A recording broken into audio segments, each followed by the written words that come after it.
Hello, fantasy baseball fans. I'm Paul Williamson. This is Fantasy MLB Today's Sports Ethos presentation brought to you by FanDuel. As always, it's an honor and a privilege to get on this podcast, give you also information, advice to help you win your leagues, give your teams a boost. Before we get the conversation for today, where we have part two of the mock draft breakdown with Britton, Allan, and Nathan Baker, let's remind you to follow me on Twitter at PaulW_34, at PaulW_34 to get more of me, ask me questions, hit me up. Let's get ready for 2026. Same thing on Bluesky, no underscore there. Also, make sure you rate and subscribe to the podcast.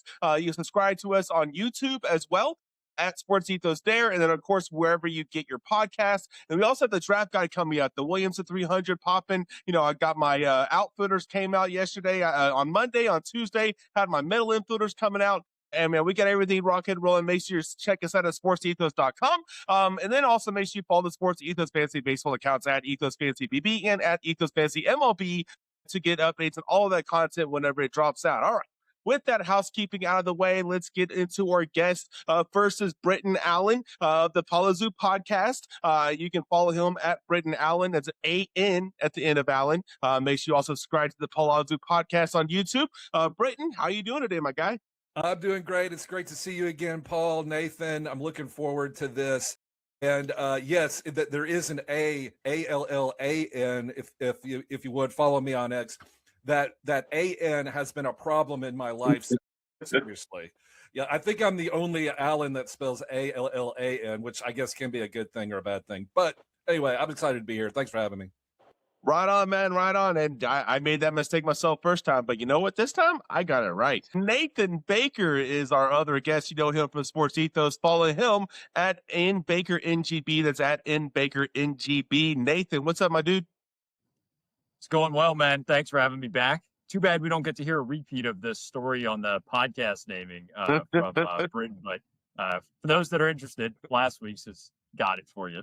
Oh, yeah, absolutely. Make sure you check out the first part of the podcast where we break down 15 rounds of gloriness, of regrettable picks and picks we like. So make sure you go check that out and come back and check out this one.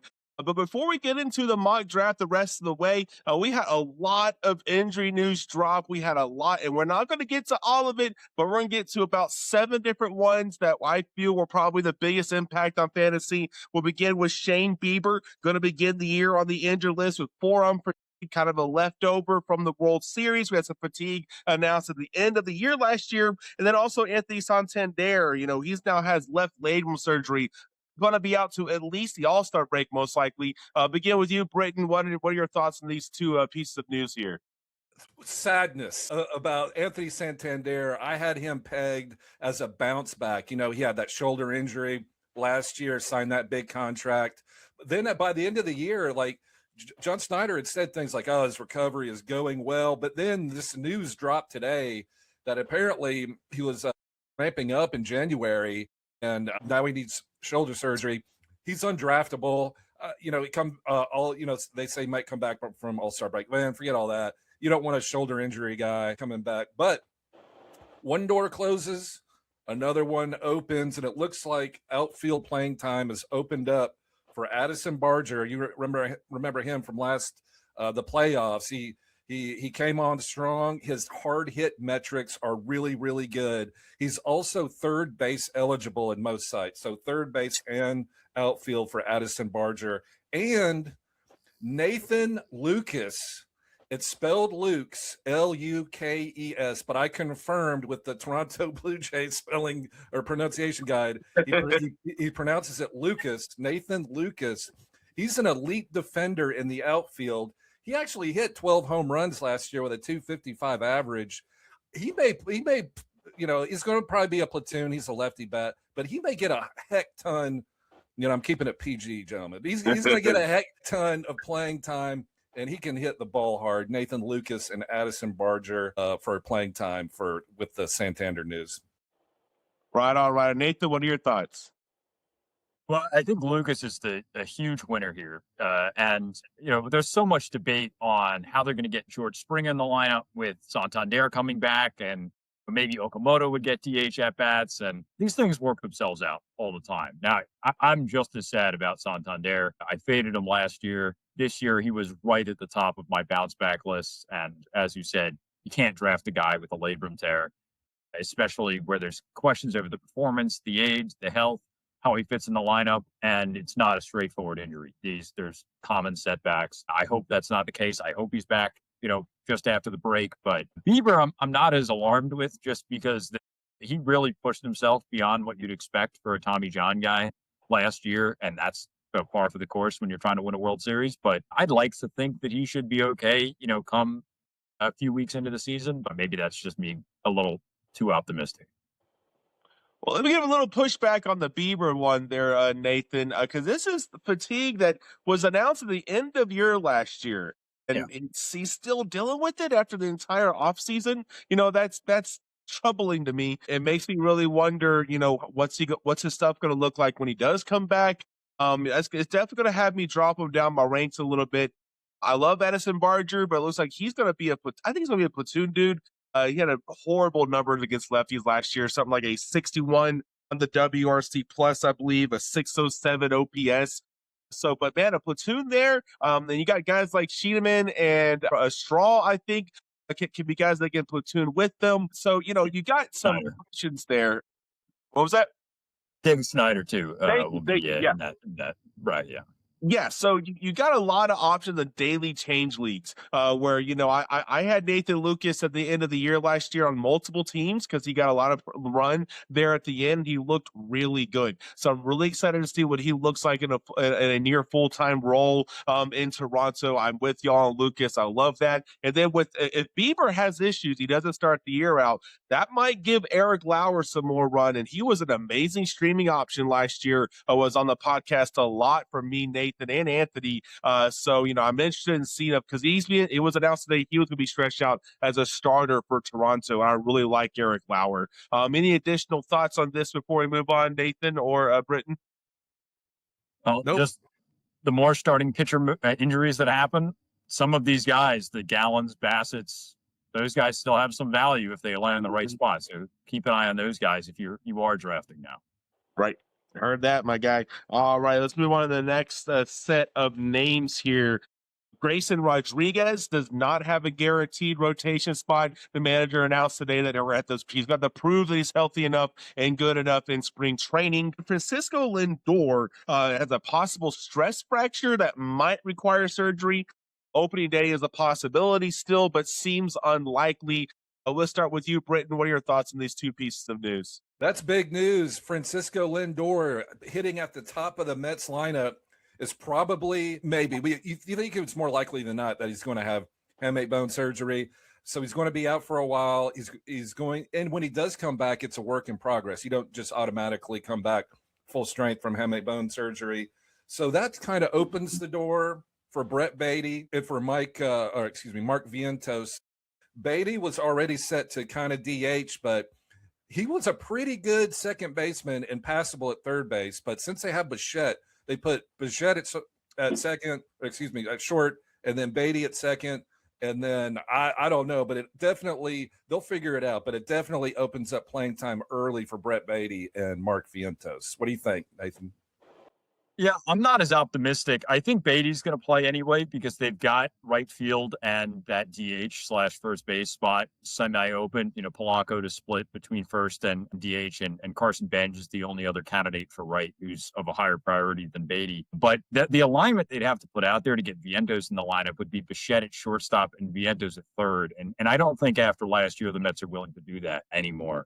I like Mark Vientos a lot. I love his bat. I really hope that there's a way for him to succeed with the Mets. But I'm pretty pessimistic that he gets enough playing time with the Mets without either injury or, honestly, I could see him being dealt, which is a shame. But I'm a little pessimistic that this is a benefit for any of them. Realistically, it's probably Ronnie Mauricio or maybe Vidal Brujan at shortstop for a limited period of time, which is, hey, I like Ronnie. I'm not so into Brujan. Neither of them really have fantasy value unless Mauricio figures out it maybe not be a give up against lefties. But it's bad news for Lindor, though. He's firmly behind Gunnar Henderson, I think, here for shortstops. You've got to take Gunnar well ahead of him. I know they're close, but not a debate for me. What do you think, Paul? I know you're big on Gunnar.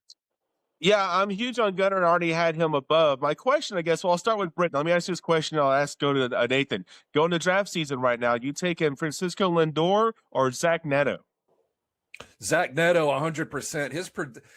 You can get him like in the third round too. That's the beauty of it. I would skip Francisco Lindor. Let somebody else draft him. I don't draft injured players, players that start the year injured.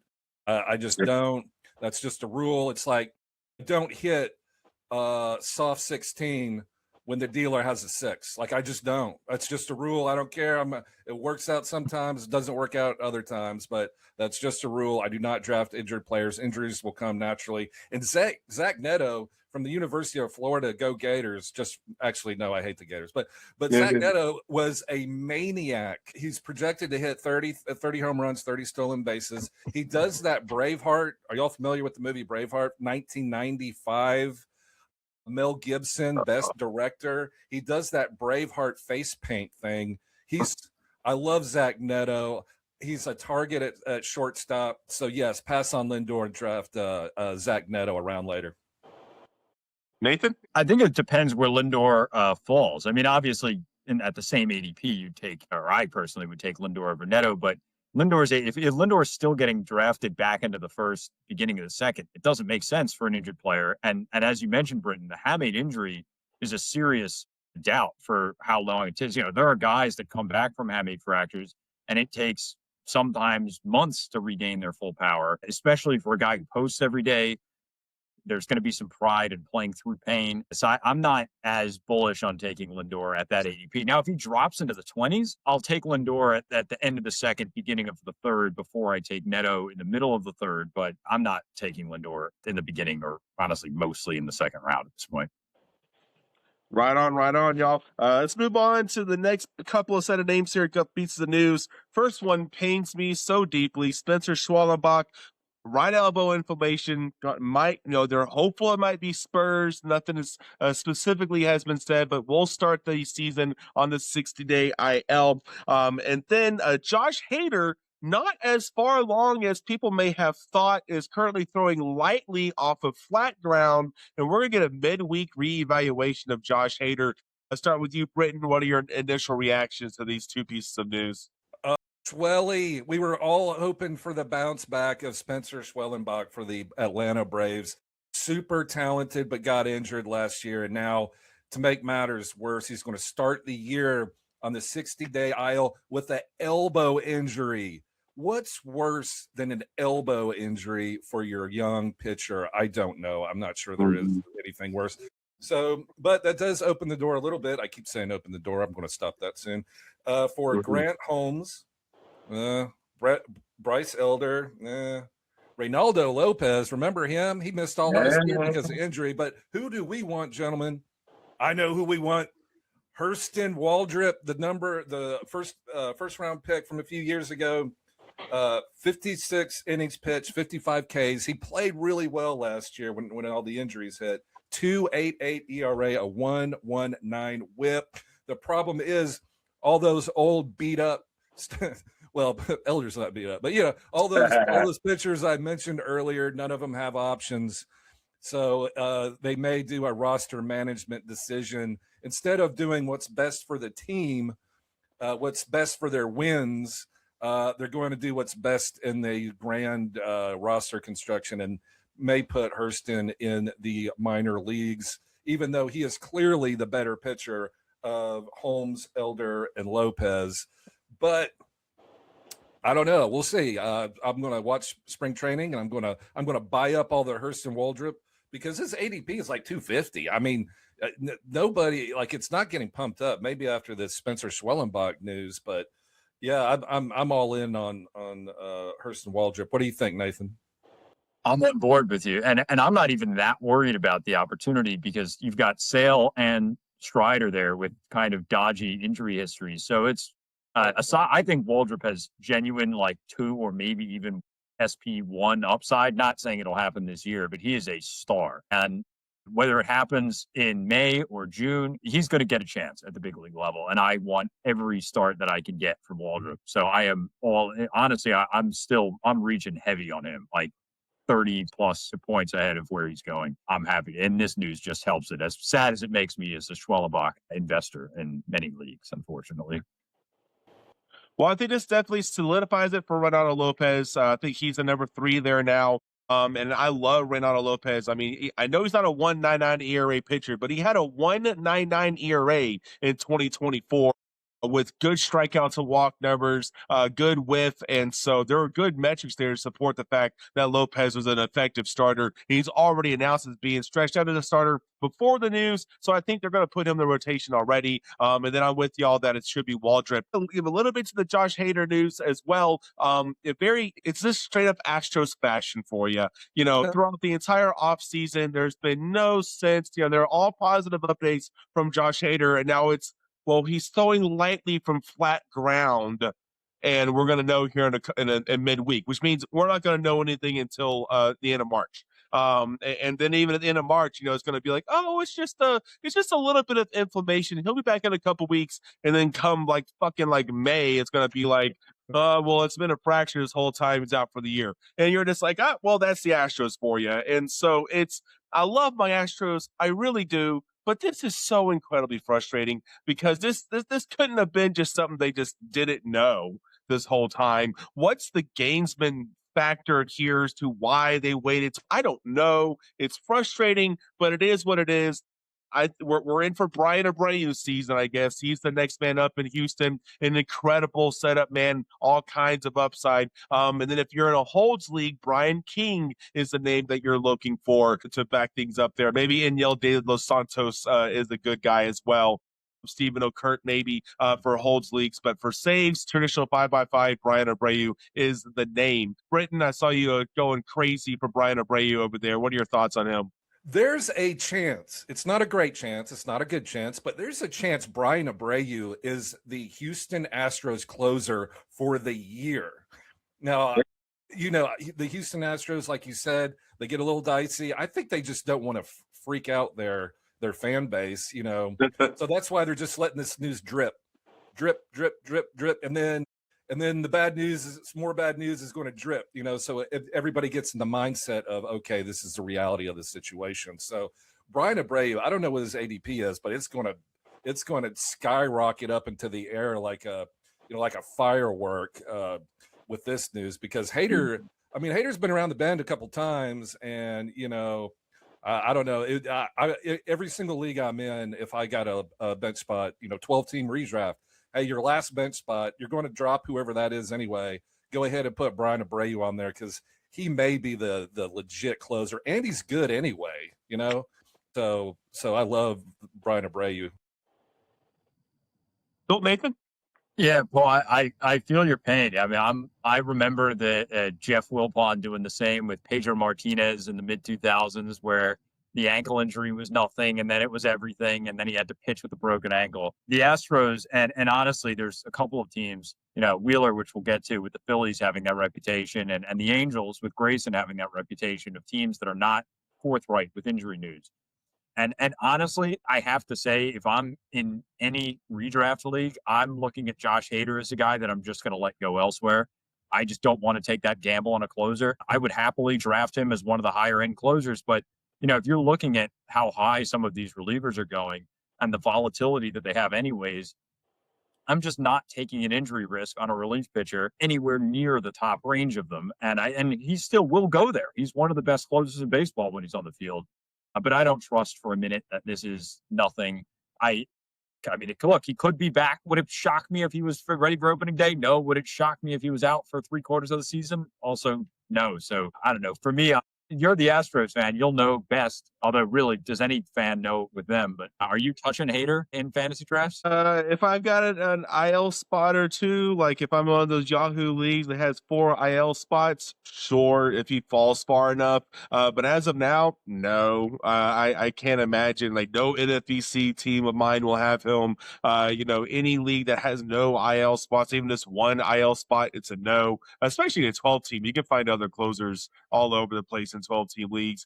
Deeper 15-team leagues that have 1 IL spot, maybe. But you know, it's going to have to be one of those leagues that has 4 IL spots so I can stash him. And then that's it. Then even then it's a maybe. You know, it's just very troubling. And I think you're right. I think this might be Brian Abreu's season now, because if Hader is out for an extended period of time and Abreu just rocks it, then then Hader's going to come back. And why would they make that change? Go ahead and slide Hader into the 8th inning. Brian King showed he was an amazing guy last year, and Yel De Los Santos was solid. Kurt was solid. The Astros always seem to have somebody to come up out of nowhere to be a bullpen guy, and they get it done. And so it makes a lot of sense. This could be a Abreu season, even if Hader comes back healthy, at the end of April, early May. If Abreu's rocking it, then he might just force the Astros' hand. So we shall see. One last bit of news before we get to the mock draft. Zack Wheeler announced today that there's hope that it will be a brief stay on the IL after his thoracic outlet surgery. This, to me, is very encouraging, and I might be a little higher on him than most. We'll start out with you, Britton. What are your thoughts on Wheeler? Man, look, that is encouraging, but Spin City, I don't know. I know Zack Wheeler is like a superhuman, like pitching as long as he has, as well as he has, but thoracic outlet surgery, I don't know. I'm not hitting soft 16. I'm just not. I'm going to let the dealer bust. I'm going to let some other team bust. Now, if Zack Wheeler's average draft position is cool, then fine. But there's so many other pitchers, non-injured pitchers that I want, like Nolan McLean, Trey Savage, like Gavin Williams. Like I'm just not going to mess with Wheeler. What do you think, Nathan? Am I crazy? I mean, look, I'm the eternal high guy on Wheeler, and I have been for forever, but I don't see how you can justify taking Wheeler over someone who's already got that SP1 upside as a prospect who's healthy. And it's with Wheeler, it's not, I don't mind taking an injured starter, especially if you're in a league with playoffs. You can take them with the idea, okay, they'll be back in June and I can ride it out from there. But with thoracic outlet syndrome, even the vascular version of it, which is supposedly has better outcomes, the risk is enormous. And for a pitcher at his age, he's already announced that he's retiring at the end of the 27 season. There's far too much doubt and possibility that either he doesn't pitch or he does pitch and he's just not the same. It's a fade for me. It wouldn't be if his ADP drops another 30 points, but there's just too much upside at the range where he's going to take that gamble on a guy that may not pitch or may pitch and pitch poorly. There's too many ifs. I'd rather go with one of the youngsters. All right, so I am Jon Snow. If you ever watched Game of Thrones, Jon Snow with the sword, with the dead coming at him, or the army coming at him. It's all right. So here's the case for Zack Wheeler here. One, we already know about the ace upside. The potential is through the roof. And I'm trying to find the article. There's an article, I believe, is in Philly Voice, in which the beat writer, and just a side note here, if you want to have the best information on these players, follow beat writers. Local beat writers have way more information, have way better insights than any of us ever will. And there's an article on Philly Voice in which they interviewed a doctor. I cannot remember the name of the doctor. I'm trying to find the article so I can pull it up here. But the doctor has a lot of positive things to say about how Wheeler's already progressing, already been throwing real early in the offseason. How the type of thoracic outlet surgery he had is it does not target the ligaments. It is more of a pain relief operation rather than a structural thing. And so recovery time and the player's ability to come back from this type of thoracic outlet surgery is a lot better than the other kinds. And he gave a real medical reason why that I cannot think of right now. But if I remember, reach out to me, Britton and Nathan. I'll find the article, send it to you, and I'll tweet it out as well. And I think I did tweet it out. I think I retweeted it a long time ago. But it's very encouraging what this doctor had to say about Zack Wheeler, specifically the way he's progressed, and about how the surgery is not one that is a structural one, but more as a pain relief type of surgery. And then it makes it toward where they come back pretty much close to normal.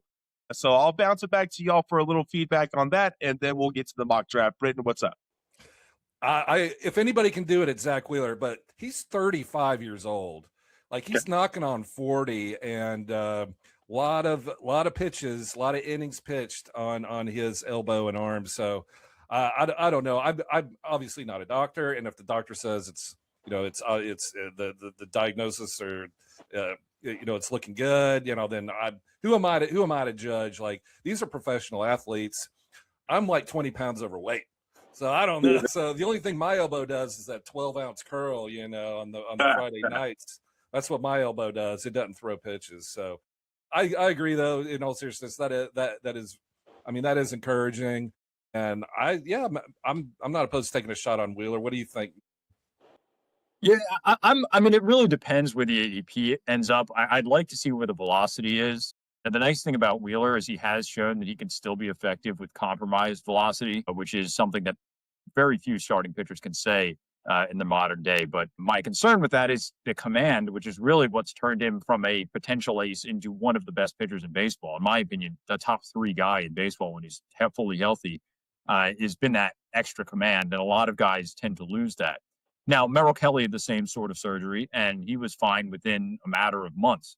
So it's like the upside's there. It's definitely wouldn't shock me, but it's the age, the mileage, the amount of Chick-fil-A in his system, the kind of versus like the fact that he's been the best pitcher in baseball for, this. I mean, if you really want to go from now until like from the pandemic until this point, there's a good case for him being the best pitcher in all of baseball in that period of time. So you're not getting better upside. But the risk is just enormous. Honestly, it might depend on how your draft pans out before whether you can afford to lose someone around that range. All right, right on, y'all. I really appreciate the feedback, y'all. Let's get into the mock draft. Like we said at the beginning, we did rounds 1 through 15 last week, so make sure you check out that podcast for the first half. We'll begin with the second half here. We'll do the same thing we did last time. We'll go 2 rounds at a time, and we'll shoot it around, get our thoughts, all that lovely stuff. We'll begin around 16 and 17. Britton, who'd you get and why? All right, 16, 17. I picked first baseman in the 16th round, Wilson Contreras, the first baseman for Boston. I read a quote from the skipper, Cora, that they anticipate that Contreras is going to bat cleanup for the Boston Red Sox every single day. So cleanup hitter in Fenway Park, Contreras, his hard hit numbers are great. It's blood red on StatCast. So I think he's going to be banging balls all over that park. So I like him at first base in round 16. And then my 17th round guy was Kenley Jansen. I don't care what anybody says. He's going to close for the Detroit Tigers. And Detroit just picked up Framber Valdez. They just signed Justin Verlander. Did y'all see that? I don't know what that means. I guess that's fun. But so I think Detroit's going to win a lot of games, and Jansen's going to be the closer. What do you think, Nathan? I'm on board with the Jansen thing. I don't buy for a minute that they brought Kenley in to be as part of a rotation. Look, I really like Finnegan and Best in terms of what they can bring to the table, but it's going to be Kenley until he loses it. And if he loses the job, so be it. But if he pitches well, I don't see him getting he's getting the majority of the save chances. He's pretty they've obviously got Vest for righties, and Finnegan's been a bit more reverse split for earlier innings. They can deal with that then. But I'm a fan of both of these picks, and I think Kenley kind of gets crapped on a little bit because of how old he is. But as long as he's still going this late, I mean, this is a potential top 10 closer in the 17th round. Why not? He's going to get that record. They're not going to let this career end without him getting that record, I think. And Verlander may be in the same boat too with the wins, but that's a tougher one. We'll see whether that happens. Yeah. So first, Wilson Contreras. Here's the thing about Wilson Contreras, and I thought this would happen last year, but injuries kind of gotten a little bit of the way. Because he was a guy that was hitting on 20 homers on a catcher type of playing appearances. And I was thinking, man, now at first base every day, 600, 650 plus plate appearances, the dude can hit 30 homers given that added playing time. And so I am very much in a Wilson Contreras. You mentioned all the metrics and stuff.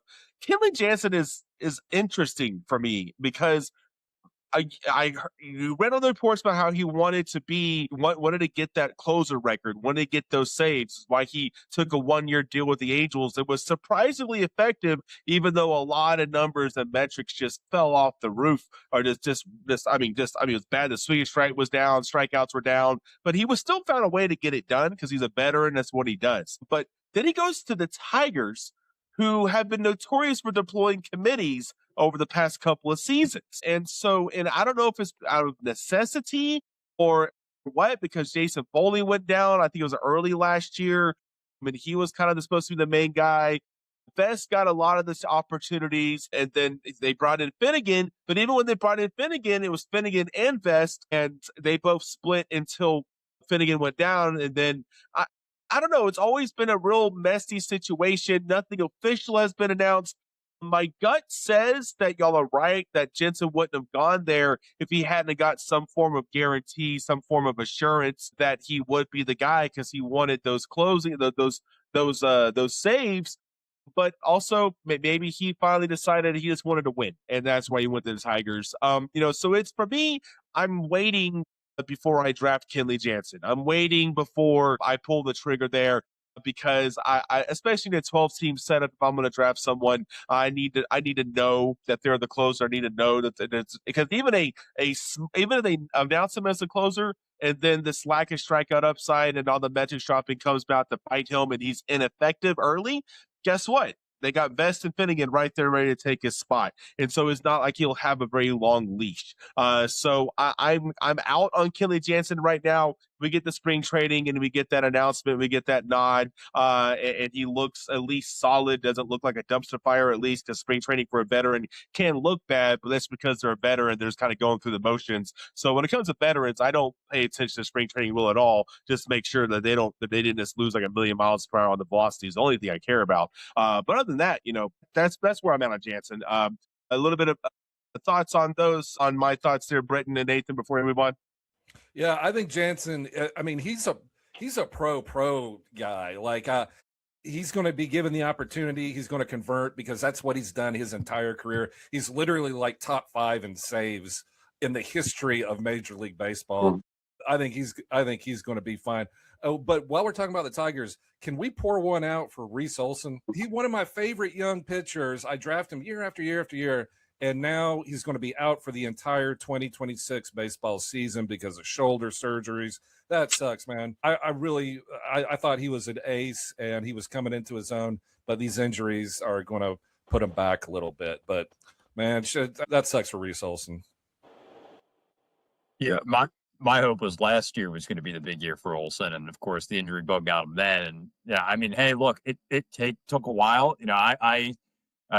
Skubal, I think, was one of those that people looked at as like a kind of a crafty ace. Not that I ever thought he was going to be close to this good, because he was throwing like 95, 96 at that point. Now he's throwing 103.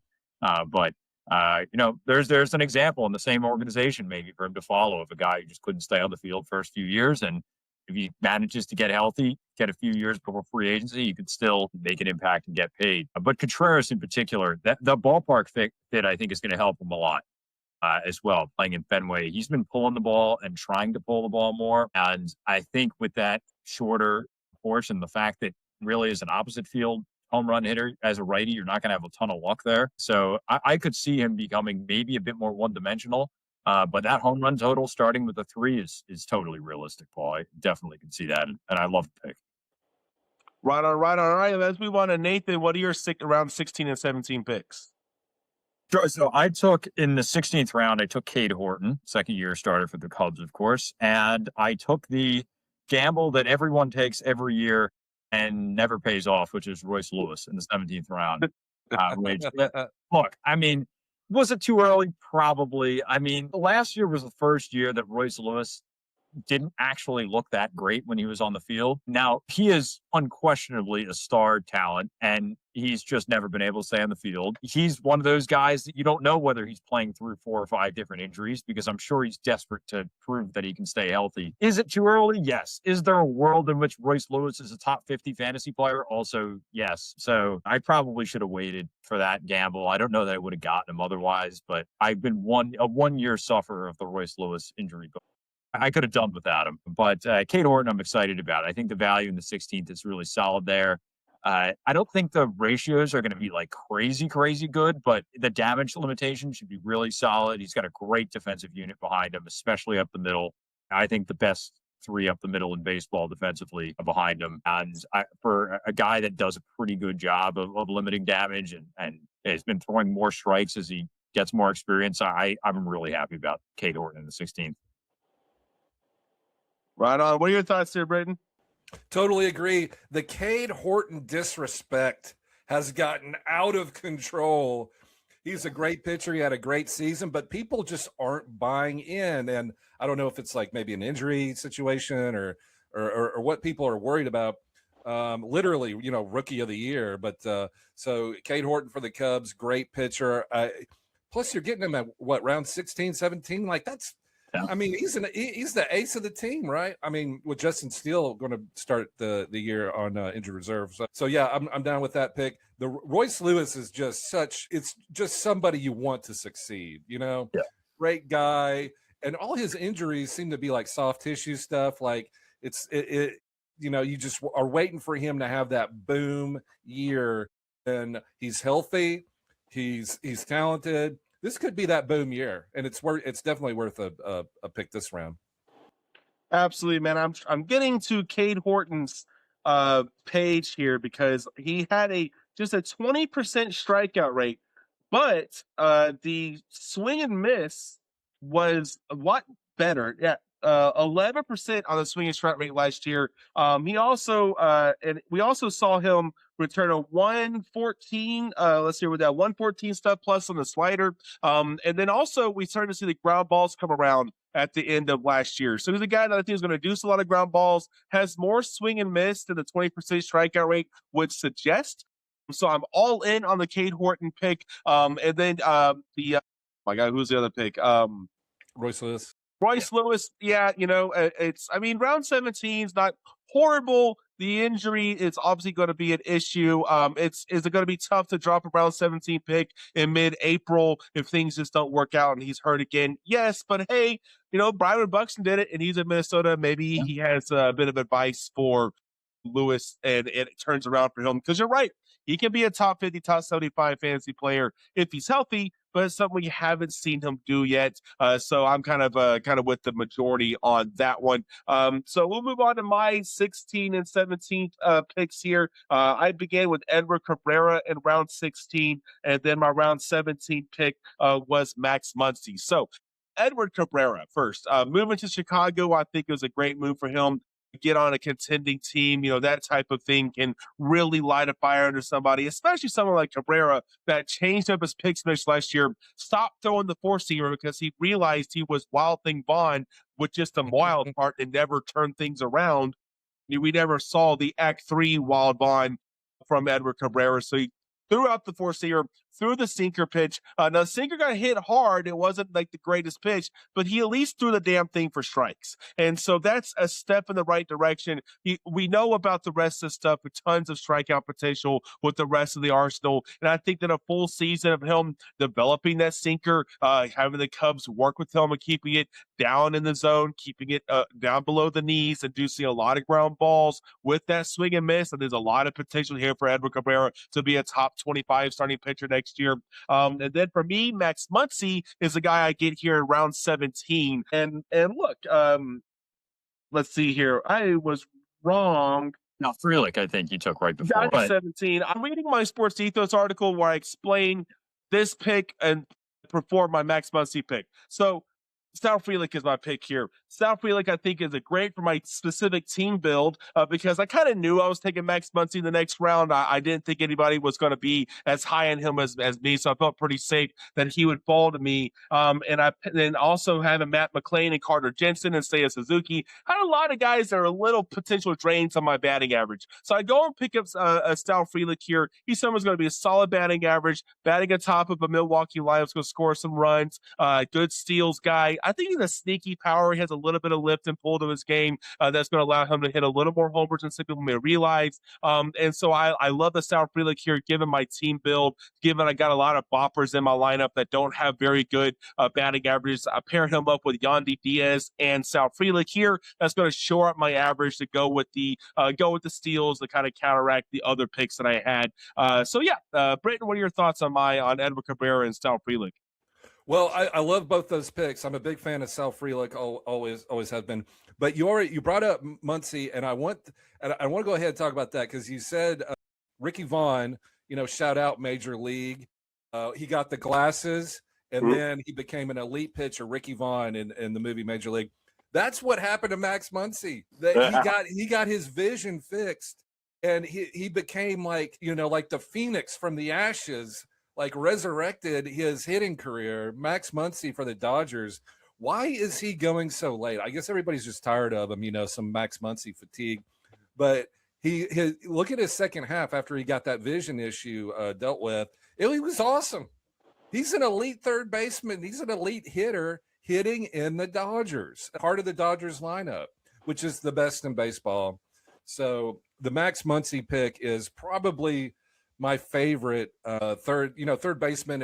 If you're going to wait, obviously, last episode, please go check it out if you haven't. We go through the first 15 rounds, but we talk about third base and what a wasteland it is. Like somebody drafted Addison Barger like 3 rounds earlier. Like, heck no, man, get Max Muncy out, and you're guaranteed runs, RBIs, and good hitting stats. So that was my favorite out of those 3. That Max Muncy pick is huge. Value is awesome. And the funny part about the Muncy-Barger comparison is a lot of the detraction on Muncy is that he might be a platoon guy. I mean, he really struggled against lefties last year, and he mashed right-handers, especially once he got those glasses sorted out.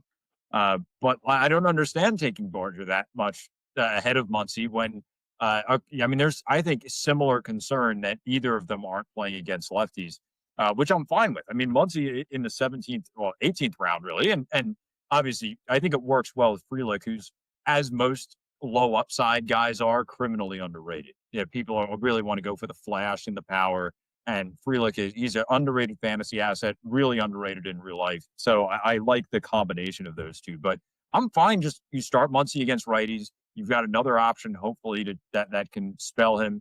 Maybe with the quality that the Dodgers have, we'll have to see who they end up playing. Whether it's Miguel Rojas against lefties, maybe I'm not interested. But there have been situations where you can get both guys in a platoon partnership and partner them this late. And as far as Cabrera goes, I mean, he's an elite talent. Like I think he's a much better pitcher than Cade Horton if he had guaranteed full health. I really think he's a true ace when he's fully right, which is that's a lot of ifs. My biggest concern with Cabrera is that he failed physical examinations for multiple teams prior to being traded to the Cubs. And that news coming out to me was like a real red flag of okay, what is wrong with his elbow? Because he's got a couple years of control. This should be as attractive as any of any young starter in the game. And obviously it netted the Marlins a huge return. So the Cubs felt he was worth it. But I don't know. I mean, is that upside worth the injury risk? I think it probably is there. I just, compared to some of the other starters, might have stretched a bit for a Mackenzie Gore if I was going to take that risk. But are you banking on the fact that one of those teams might have been the Orioles and that the Orioles also screwed up with 2 or 3 medical evaluations? Well, I mean, a little bit, yeah, but I think we're looking at round 16 here, so it's not super early. And then also, they gave up Owen Casey for him, and that's not nothing. It's not like they traded a bag of chips and a coupon for him. They gave away a pretty good piece here to get him, and the Cubs, their front office is stellar. I don't think that they're trading away what they did to get him if there was that type of major concern. So, I mean, I get it. Every pitcher at some point is an injury risk. I mean, it just at any point, someone can come out with a forearm soreness or a little bit of inflammation and they're out for 2 months. And so I get that, but at the same time, I think for me, I'm a little more injury agnostic than a lot of people might be. Not that I ignore it, but there are only certain players like Royce Lewis is one of them that if we see it year in, year out, Blake Snell's another one that if we just constantly see it, it's like a kid in the hot stove, touch hot stove, oh, it's hot, touch hot stove, oh, it's hot. It's hard for me now. Now, one injury prone guy that I'm in on, and I don't want to get on a tangent here with Tyler Glass now, has fallen to pick 150, 160 or something like that in a lot of drafts. I'm in on that. But, it's the upside risk versus in relation to the cost you're paying. And so for me, I think we're at a point now where I can take the risk on Cabrera. And I'll talk a little more, we'll get more into Max Muncy later. But I want to move on to rounds. What was it? Now we're on 18 and 19. So Britton, who do you have in 18, 19, and why? All right, so I picked Jose Caballero for the New York Yankees with the 18th round pick because my earlier picks, Schwarber, Langoliers, Riley Green, they don't steal bases. Tyler Soderstrom, they don't steal bases. So I got to get stolen bases from somewhere. And this late in the round, I went ahead and picked Caballero, who's in the past 3 seasons, like been in the top 3 with stolen bases. He's out there to mix it up, and he's going to start at shortstop while Anthony Volpe gets healthy. So, and even when Volpe comes back, I realize that Caballero won't be a full-time starter, but that's okay. Second base, third base, shortstop, and outfield eligible. He's the ultimate utility guy. When he does go in the game, he's going to steal bases. And if you're like me and you're like, I want to start with Schwarber, then you got to do something to offset that. So that's what I did. The next pick was Ezequiel Tovar. I'm a big believer in Ezequiel Tovar. I think he had a terrible season last year because of injuries. He's only 24 years old. I mean, he's already been in the league and hit 26 home runs a couple years ago. He's going to bat leadoff every day now that he's healthy for the Colorado Rockies. So I'm down with Tovar having a bounce back season with that much coveted, 26 home run power at your MI slot. Plus, there isn't another team in the league that consistently has over-unders from Vegas in the 10s and the 11s than the Colorado Rockies. Colorado Rockies in Denver is like, like Bush. Like you crack open that beer in the summer in Denver, Colorado, Coors Light or whatever they do down there, and you go, and then all the offense just comes into the air. So that's why I picked Ezequiel Tovar for a bounce back season. What do you think, Nathan? Yeah, I honestly, I'm 2 for 2 on these. Again, I mean, Tovar, his talent is well beyond what you're getting at this level, and it's really just, can he stop swinging at so much crap? And the Rockies have failed in helping him do that, which is kind of their MO. Maybe they've got new GM now and new management, and they're going to figure something out. But like, his chase rate's over 41%. You cannot succeed in the big leagues with a 41% chase rate. But if you take his talent and everything else he can do at the plate with that power and that ballpark, and you tell me he can get that down to 36, 37% chase rate, then there's huge upside, like top 10 rounds type of upside here. So I'm happy with that. Caballero is your typical steals merchant. I mean, the great part about him is he will steal even when it's a bad idea to steal. And that's just beautiful from a fantasy perspective. He doesn't care what the situation is. He's going to run whenever you put him on the field. So I love having Caballero on my team, because if you ever tune into the games while he's like, I need that stolen base, he's going to try it. He might get thrown out. He's always at the top of the league and caught stealing too. But 2 for 2 here. If for no other reason than you get to watch him run and use that as an excuse. It's for my fantasy team.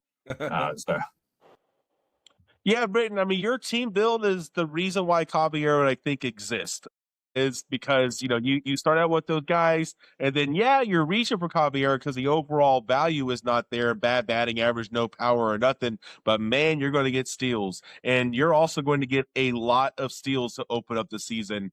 Because Caballero is going to bat at the bottom of the lineup, and so that's going to be good for the steals, because if he were batting in front of, like, Aaron Judge, they're not going to let him steal with Aaron Judge up there. Like, no.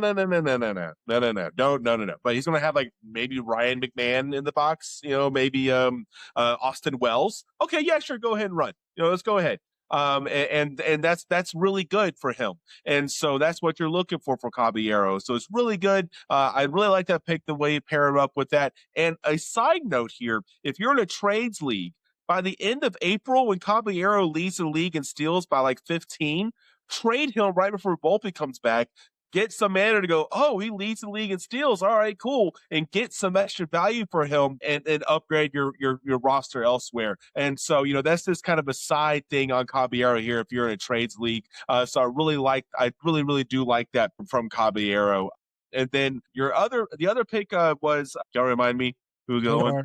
Ezekiel Tovar. Tovar. Tovar was I like the value here. You're getting these points in the rounds where you're just kind of reaching for your guys. I'm not in favor of reaching for Tovar before this point, because he's leading off, but he's leading off for the Rockies. The team context isn't all that great. So it's going to really suppress the counting stats. But at this point in the draft, here getting around the 19, 20 or so, you're getting really good value from a guy who has a lot of upside. So I do like this pick at this draft price. I just don't know if I would reach before this point to get Tovar. But this draft price right here, this is where you want to take your shots on someone like Tovar, because if he does come out swinging, he does come out looking like the stud we know he can be, then you got an excellent value at this pick. So I very much am in on that. Nate, let's get to your rounds 19.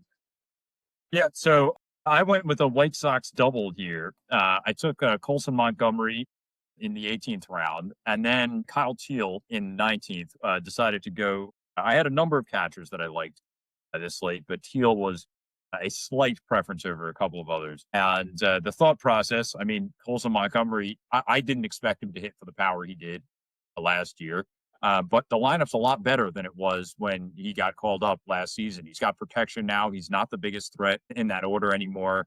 Obviously, losing Robert hurts, because even if he wasn't actually producing, it was intimidating.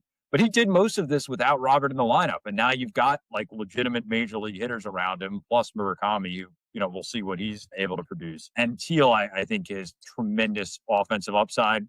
The reason I really like Kyle Teal is the same reason I really liked Ben Rice before 2 days ago, which is that he could be an everyday first base option there, because they've got Edgar Caro as well to catch.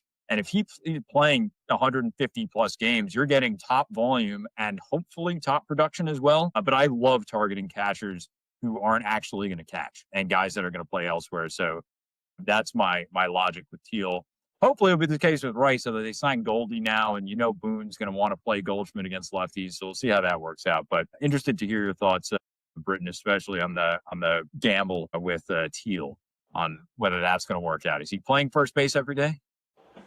They're going to find a way to get his bat in the lineup, because he was great last year. He's a great young hitter. He's one of the best hitters on up and coming Chicago White Sox. So I love Kyle Teal. He's going to get all the playing time he can handle, and from a catcher position, designated as a catcher, but he's going to be, first base and DH.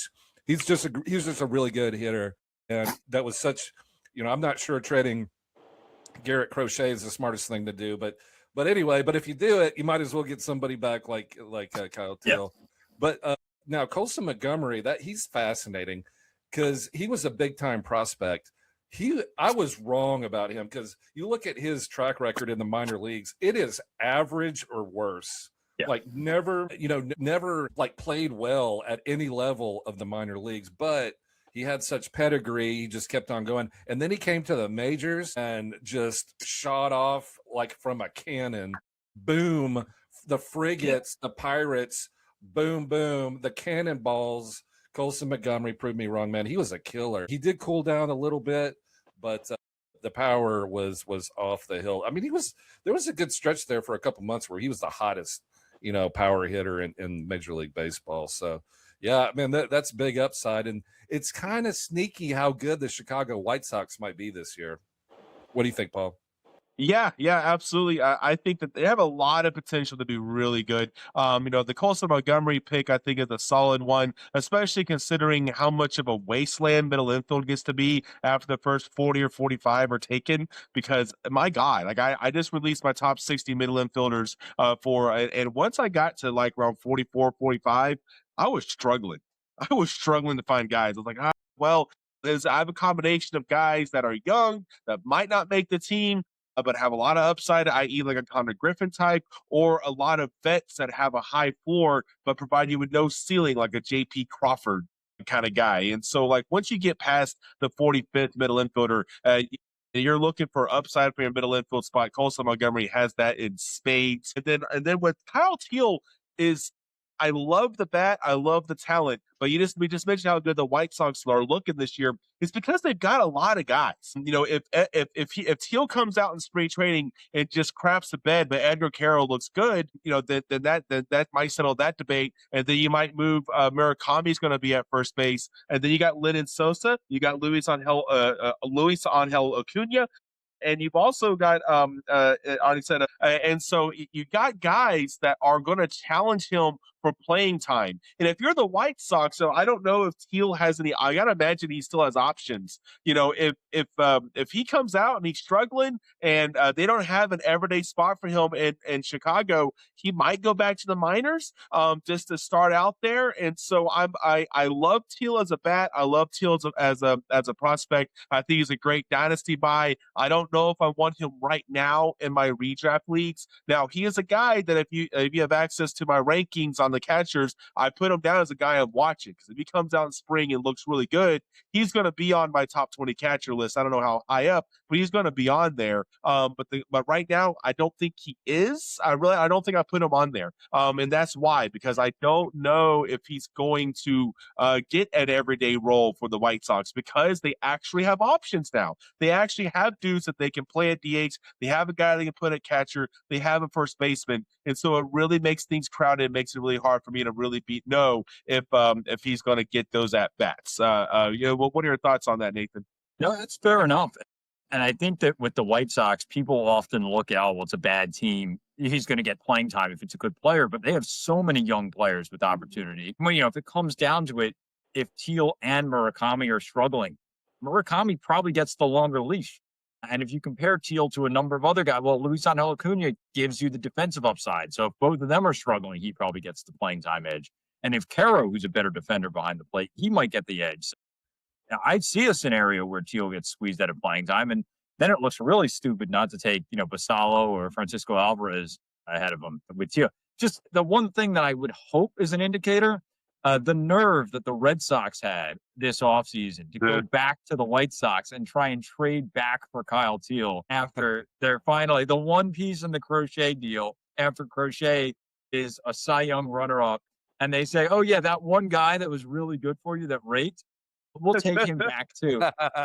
And, you know, I'm sure they're floating Jared Duran and trying to get him that way. But you would like to, good on the White Sox at least for not trading him back. That would be the kind of, if that happened in a fantasy league and you were the commissioner and had veto power, and somebody, yeah, I mean, that would be a vetoable trade to make a deal for an ace. And then the one guy that ends up being good, you say, oh, let me have him back anyway.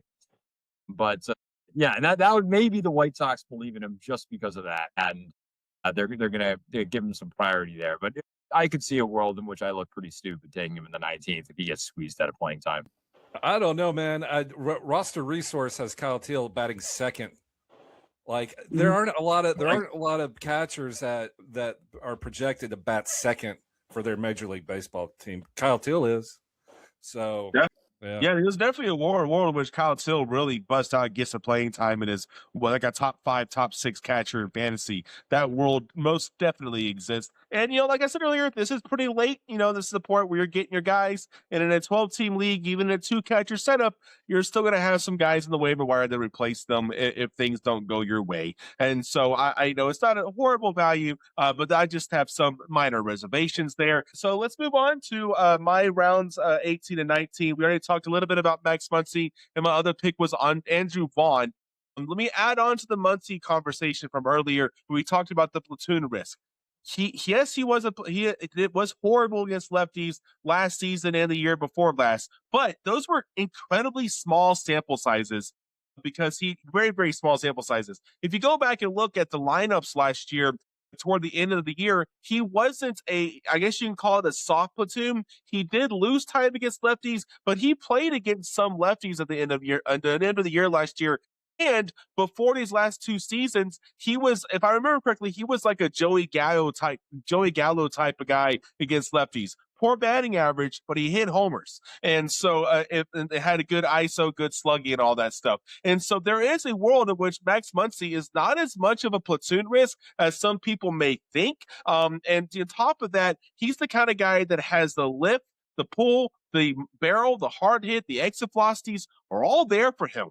And that's like the holy quadrinity there, or whatever the 5 different numbers there that you're looking for in power. If he can shake that platoon, get back to the guy before the injuries, before the last 2 seasons, that was at least a Joey Gallo type against lefties, where he's still mashing homers in that Dodger lineup. This could be like this year's George Springer in terms of a veteran guy who's been kind of not necessarily down and out, but a guy who you don't think is going to be the elite dude anymore, and all of a sudden he's back to that again. I think he can be that type of guy. And then I got Andrew Vaughn. Dude struggled mildly with the White Sox, but hopefully this happens with your dude Lou Rob. Get him onto a contending team. Yes, he did start out in AAA before he got to the majors for the Brewers, but man, it worked out for him because he kicked Rhys Hoskins to the curb, and he said, "You know what, this is my job now." And y'all, who remembers Rhys Hoskins with the Brewer? So Andrew Vaughn is a guy that is the poster child, a post type of guy, all kinds of prospect pedigree, didn't quite get it squeezed out in the White Sox. The Brewers got it out of him. And so I love Andrew Vaughn here. And an overall strategy note here is that these were my first 2 corner infielders of this draft. My Max Muncy is my starting, hold on. I took a first baseman earlier. This is my starting third baseman and my starting corner infielder here this late. And the reason being is that, if I didn't like the value of some of the corner infielders and third baseman earlier in the draft, and I didn't panic. I waited, and I waited till now to get really good value to get my starters here. And I got guys that are providing me with plenty of stats, plenty of numbers, and I don't feel like I reached for them. And I feel very confident in the value in the round matchup here. So, Britton, what are your thoughts on these 2 picks? Well, I'm a huge Max Muncy fan, and Andrew Vaughn I also agree with, man.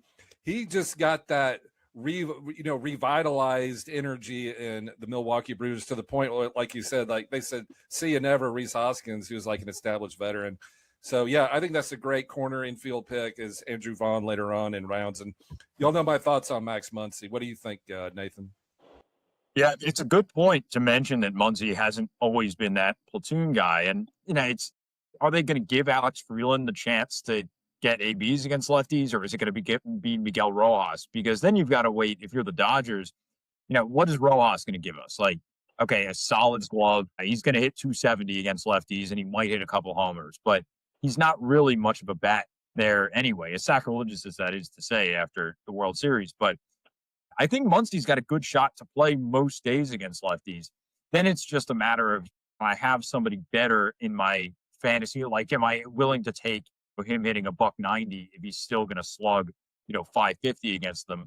Then you've got to make that trade-off. But I like the value for Muncy overall, because even if he's hitting against righties only, getting a 900 OPS against right-handers in this spot is great. And as far as Vaughn goes, I'm a fan of the revitalization. I'm a little bit cautious in some of the underlying metrics. Like, he's still swinging, missing a ton. But I think at this point, like, you can't really go wrong. If you had to drop him, if you had to bench him, you're okay with that at this point. Like, it's not the end of the world. And the upside is a legitimate starting first baseman. So the fact that you didn't reach when the first base mark, it's really that mid-tier is really thin. And I think you actually got one of the best value ones earlier with Yandy Diaz. So you've got the flexibility to start him if you need to at the corner spot. You've got the flexibility to drop him and take maybe a sleeper third baseman. But I think the value there is really nice. Hey, may I say something real quick, Paul, Nathan, about Max Muncy? I'm a big believer in contract years. I just do. These players bleed, sweat for money. They're not doing it for the love of the game or anything else. This is a job. Max Muncy's in the last year of his current contract. He's 35 years old. He needs one more. All right. He needs another good contract before he can safely retire, I think. So I bet Max Muncy is going to have at least a Max Muncy, good year and not a down year. So and at that value, it's crazy good. So I'm into Max Muncy for third base. If you pass on, you don't get the Jose Ramirez, you don't get Junior, you don't get Machado. Yeah, man, I just say, all right, forget it. I'll just wait for the Dodgers third baseman 20 rounds later. Yeah, exactly. And this, for me, this pick was kind of telegraphed. Like I said earlier, I had a feeling he was going to be there, and I knew I could wait. So all right, so let's move on to rounds 2021. Britton, who'd you get and why? All right, Trent Grisham was my 20th round pick, and people aren't buying into Trent Grisham because, well, they probably shouldn't, but because he hit 30 home runs last year, nobody buys it, but I do. Look at his StatCast page, blood red hard hit metrics. He's like a Justin Martinez, like late. He's 29 years old. That's not old, but he's kind of like a late bloomer a little bit. Never sniffed 34 home runs in his career. Not close, but something clicked last year for Trent Grisham for the New York Yankees. And he's going to bat leadoff for the Yankees. Okay, that we're talking prime time plate appearances with the best hitter in the world batting right behind you, and then also Ben Rice and some other really great hitters as well. But so what? And I bet your average baseball fan or or casual baseball fan is like, why is Trent Grisham batting leadoff? I was like, because they look at the numbers. Look at his walk rate. That's elite. That's not good or kind or pretty good or superior. That's elite. That's 14%. That's like the 96th percentile. Look at his chase rate. That is elite. Like he doesn't chase and he walks. Yeah, he's going to bat leadoff. Plus, he can hit the occasional home run like he did last year. And if you need power late, why not take the leadoff hitter for the New York Yankees that hit 34 home runs? Is he going to hit 34 home runs again? No. I would bet my house. I would sign a quit claim deed, whatever that's worth, and I would say under 34 home runs. Quit claim deed my house. I hope my wife isn't listening. Quit claim deed my life for the under. But is he going to hit 25 and with good, counting stats? Yeah, I think so. So that's why I picked him this late. Nobody believes into it. And also he's got this mustache. Trent Grisham's mustache looks like the guy that you go get your transmission fixed. You go to like Trent's transmissions and body work, you go and he's smoking like a cigarette with, like an undershirt on with stains all on it. That's what Trent Grisham mustache looks like. But for some reason, he turned it on last year, so I'm buying in on a Trent Grisham. Oh, and the next one is Hurston Waldrop. I picked 21. Y'all know my feelings on that. I already went into that diatribe earlier. I think he's like SP2 for the Atlanta Braves, and they'll figure that out eventually. That you're going to play Grant Holmes in front of Hurston Waldrop, like. Okay, we'll see how that works out. But those are my two picks. What do you think, Nathan? Well, the Waldrop pick is aged like a fine wine. I mean, that especially now. I'm sure he's going 4 or 5 rounds higher at this point, at least. I guess, to be fair, it'll depend on what they actually do once they decide definitively is he in the rotation or not. But I do think that he's got a great shot to be in it. I think the Grisham case is a classic, like, overcorrection of a guy that clearly had a career year. I mean, I don't think there's any doubt he had a career year. He's obviously going to try and prove it now that he took the qualifying offer.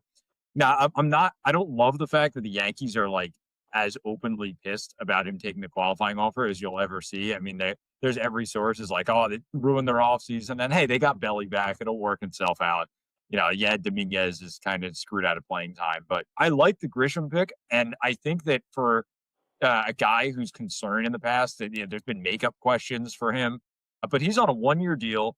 He's going to hit free agency with his best chance to get a long-term deal. No qualifying offer attached, no draft pick compensation. It's going to be right after the new CBA or either right before the new CBA is ratified, depending on what he wants to sign. So as far as your belief in guys on career years or guys in contract years, having career years, this is it for him. Like, this is his time to get a multi-year deal. If it's not now, it's never. He's got to prove he can hit because he can't play center field anymore. And they're going to throw him out there and then they'll figure out like, oh crap, like we're not going to win if we have one of the worst defenders in baseball out there. But he better mash. And I think I could see, honestly, I could see 30. I could also see a world where they gets bumped out of the leadoff spot for Ben Rice, but he's going to hit in what I think is the best lineup in potentially in baseball. Might even be better than the Dodgers. Definitely the best in the AL. And that ballpark, you still got the short porch to hit those little 350-foot homers Get as many as you can count. But are you believing in the Grisham repeat, Paul, or at least enough of a repeat to justify a 20th? Well, look, the fact that he walks a lot and is leading off for the Yankees gives him a great floor. So he doesn't have to hit 34 home runs to justify this price. He just has to hit like 15 or so. Hit 15, bat 240, 250, and score a crap ton of runs. And boom, you got yourself a real nice round 20 pick here that's going to sit there and accumulate runs and hit the occasional homer, and having batting average is not going to kill you. So I love the floor here. And the ceiling is like a top 25 outfielder, the guy who does get the 25, 30 homers again, gets you some RBI to go with those, to go with that. And boom, and you got yourself an amazing value pick. And so I do love Trent Grisham this year at this price. I was really worried. There are some guys that have these type of years, and I go, oh man, how far up the draft board is he going to go? But he didn't shoot that far up, So I mean, like, I'm all for that as well. Hurston Waldrop, I've talked about on the podcast a lot before. The split figure is incredible. So much swing and miss potential.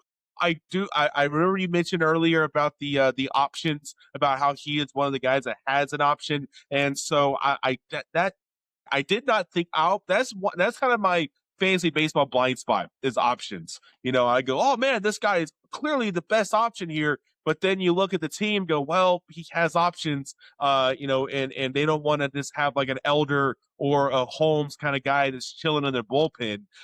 So that does kind of worry me just a little bit more than I initially thought. But at the end of the day, you got to think talent's going to win out. If they're sitting there around 500 mid-April and they need a spark, might as well just DFA Elder and bring in Waldrop, man. So, those are the type of things that really kind of are, it really is my blind spot. Those are the type of things I need to be better about thinking about, but it is true. And so that's a small ding here. But again, this late in the draft, it's easier to drop it around 2021 round pick than it is to drop anywhere else. Britton, you have any additional thoughts on your picks before we move on to Nathan? Nope, that's it. Y'all nailed it. Right on. All right, Nathan, who would you take here at 2021 and why?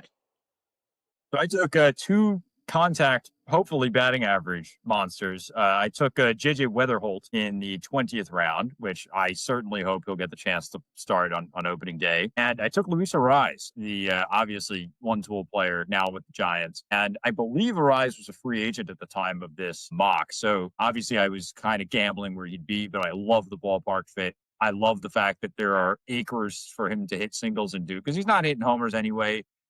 He can still sneak it down the right field line in San Francisco for his, high single digit home run total. But obviously this is an average play. Like, I'm just going for average here. I'm hoping that he has a bounce back to that like 320, 330, and I think he can. And in Weatherholt's case, I mean, the upside is huge. Like, the upside is like a 310 hitter with 15 to 20 homers. And look, the Cardinals have nobody else better to play at that position. I mean, obviously Mason Wynn's going to play at short, you'd think, and Weatherholt at second, hopefully on opening day, get that draft pick compensation. I'm optimistic that honestly Weatherholt could be an opening day starter. But I mean, I don't know. What do we think? Are they going to manipulate the service time, or are they going for the draft pick compensation, Paul? So if you read my article on the mock draft, I listed Weatherholt as my favorite pick here because he is a perfect combination of discount and upside.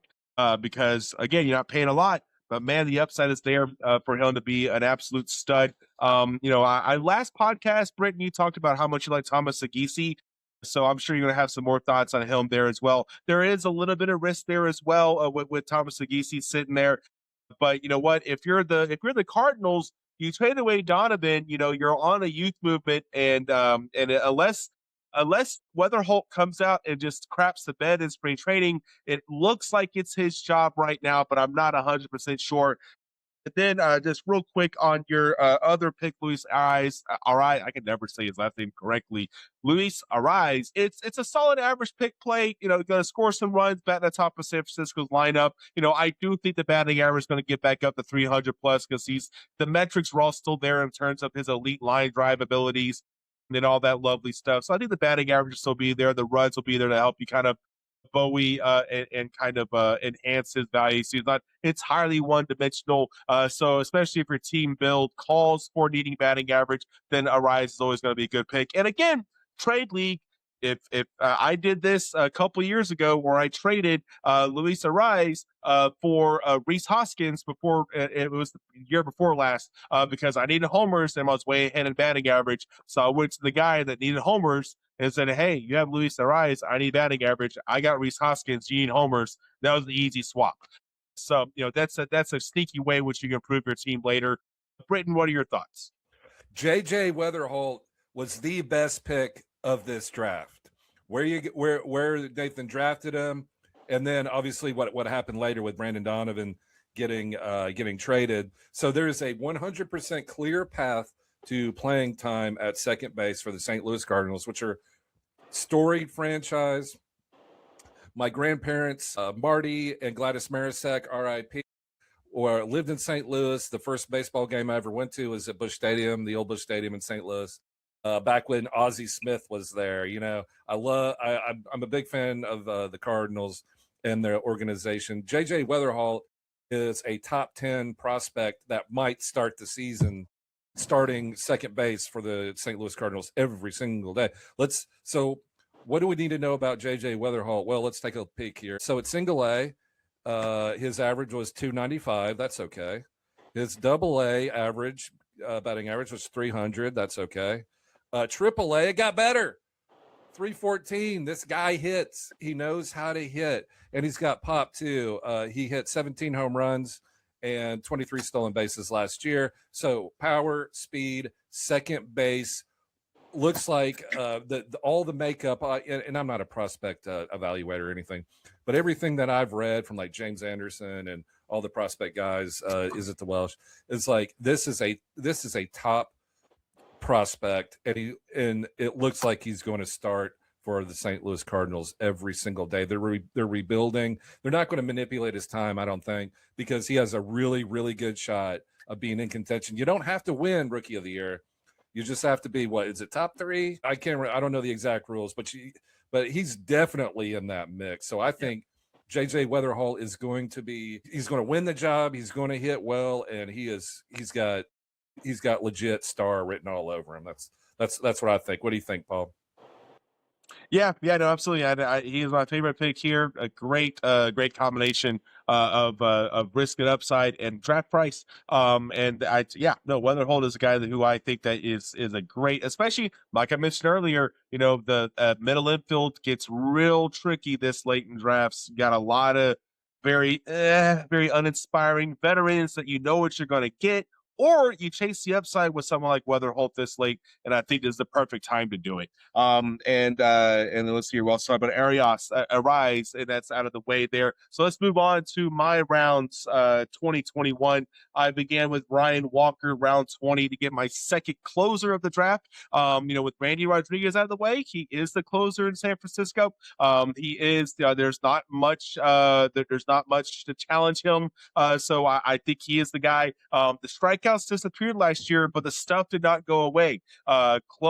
Relief pitcher seasons are very volatile because of the small sample size. And so anytime you see a guy who the surface levels drop off, but the underlying metrics are still kind of there, it's still elite stuff with really good whip rates against it. So I'm not worried about the drop off because his stuff is still the same. And he's still fundamentally the same pitcher.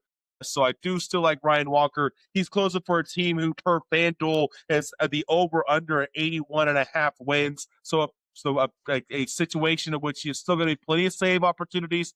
I kind of would take the over here as currently minus 105. The under is minus 115. I personally think it's going to be over 81.5 for them. They got a good lineup. I think they got a sneaky good pitching staff, all that lovely stuff, and they got the closer. So I'm very much in on Ryan Walker, especially round 20 as my second closer. I love that. And then my round 21 pick was Ryan Nelson. Ryan Nelson has been a top 50 starting pitcher now for a couple of years now. It's just steady Eddie production, not great strikeout production, but some around 21, 22%. We know about the fastball. I mean, there were times last year he threw that 4-seam fastball 80% of the time. and it worked because it is just that dang good. And then you go and take a look at what he did toward the end of last year, where he played around with his secondaries. Some of his secondaries have 100 plus on the stuff plus. You have secondaries he started to throw for strikes. He has secondaries that started to get a little more whiffs. And so his secondaries, in order for him to be a top 50 starting pitcher, just have to be okay. They just have to kind of be meh.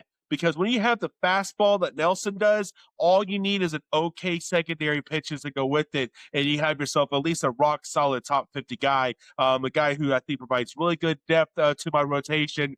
Someone I'm not starting 100% of the time, but I feel confident I would start Ryan Nelson against at least 2/3 of offenses in the major leagues. What are your thoughts on these two picks, Britton? Ryan Nelson is fascinating.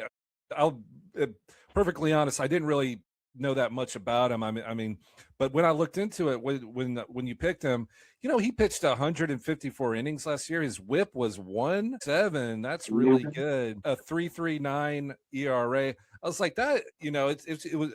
I just realized it. I'm like, that's really solid, especially this late in the draft. So yeah, I like Ryan Nelson. That's definitely. I'm glad that you mentioned that. That's why I have a pin right here. Hey, let's look into this guy because obviously I don't know anything, but I was like or everything. So I'm happy you brought that up. Yeah, Ryan Nelson for the Diamondbacks. That's a good pick. Oh, and Ryan Walker we just need saves or like a path to saves at this late in the draft. All the big guys are gone. All the sure things are gone.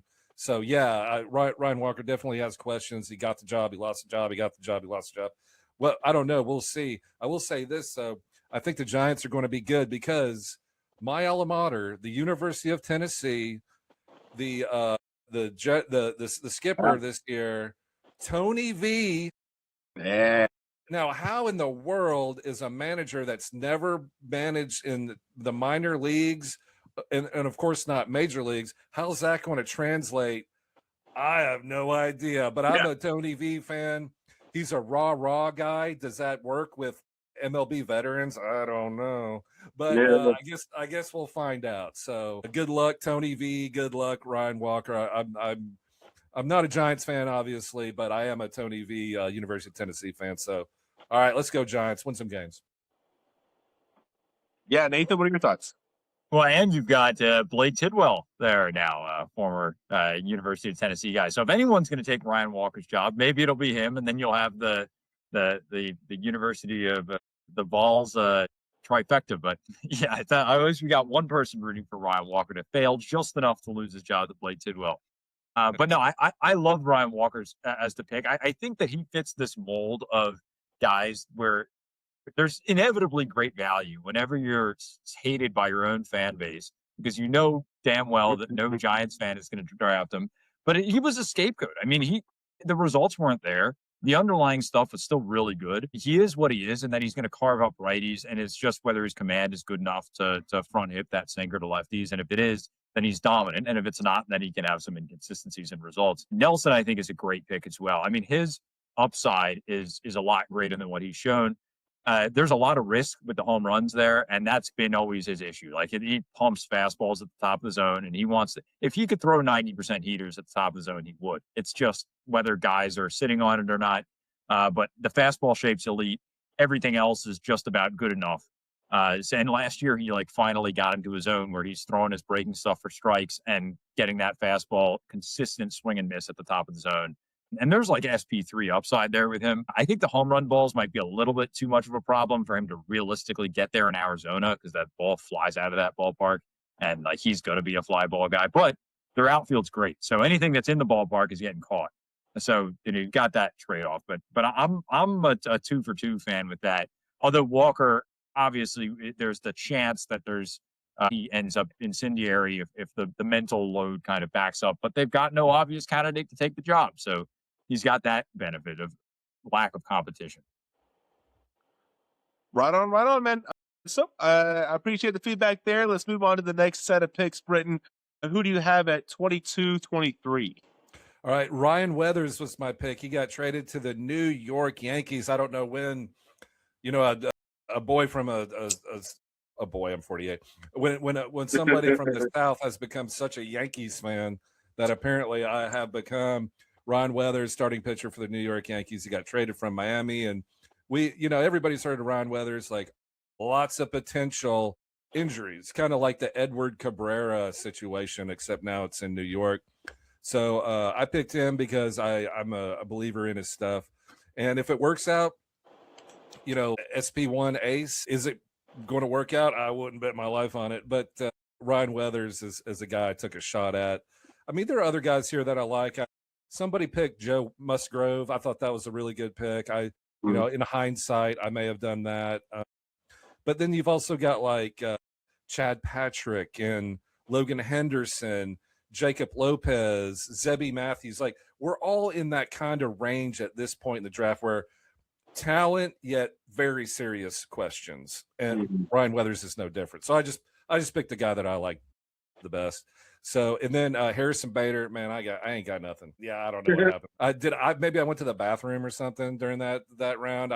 Harrison Bader, whatever. I guess I needed an outfielder, and I think he had like a career year last year. It's like 2020 or 15-15 or something. I don't even know. If I had to do it over again, am I taking Harrison Bader? No. But that's what I did. So what do you think, Nathan? Well, for me, this is like starting with Weathers, who I was stupid and I should have taken him when I had my pick. I thought I could have left him around. That's one of the best picks of the draft. I mean, his upside is enormous. And the thing I love the most about Weathers is the velo arrow keeps going up. Like, his velocity has gotten better and better. And his pitch shapes are good enough to be good at 92. And now he's throwing 96 and he's hit 100. And like, now I'm looking like, is this a SP1 upside guy? And he's never stayed on the field. So the reality is we haven't found out. But I love this pick. And I don't actually think Yankee Stadium is going to kill him too much because he's done a pretty good job of limiting damage. Yeah, I mean, the Bader pick, I like Harrison Bader as a player. I love watching him play. Great, fundamental guy. Seems like a great dude, but probably someone that I'm not that interested in just because the metrics would show you that it was a bit of a fluke of what happened last year. Now, he does pull the ball in the air a lot, and maybe the left field porch isn't quite as difficult to get to for a righty.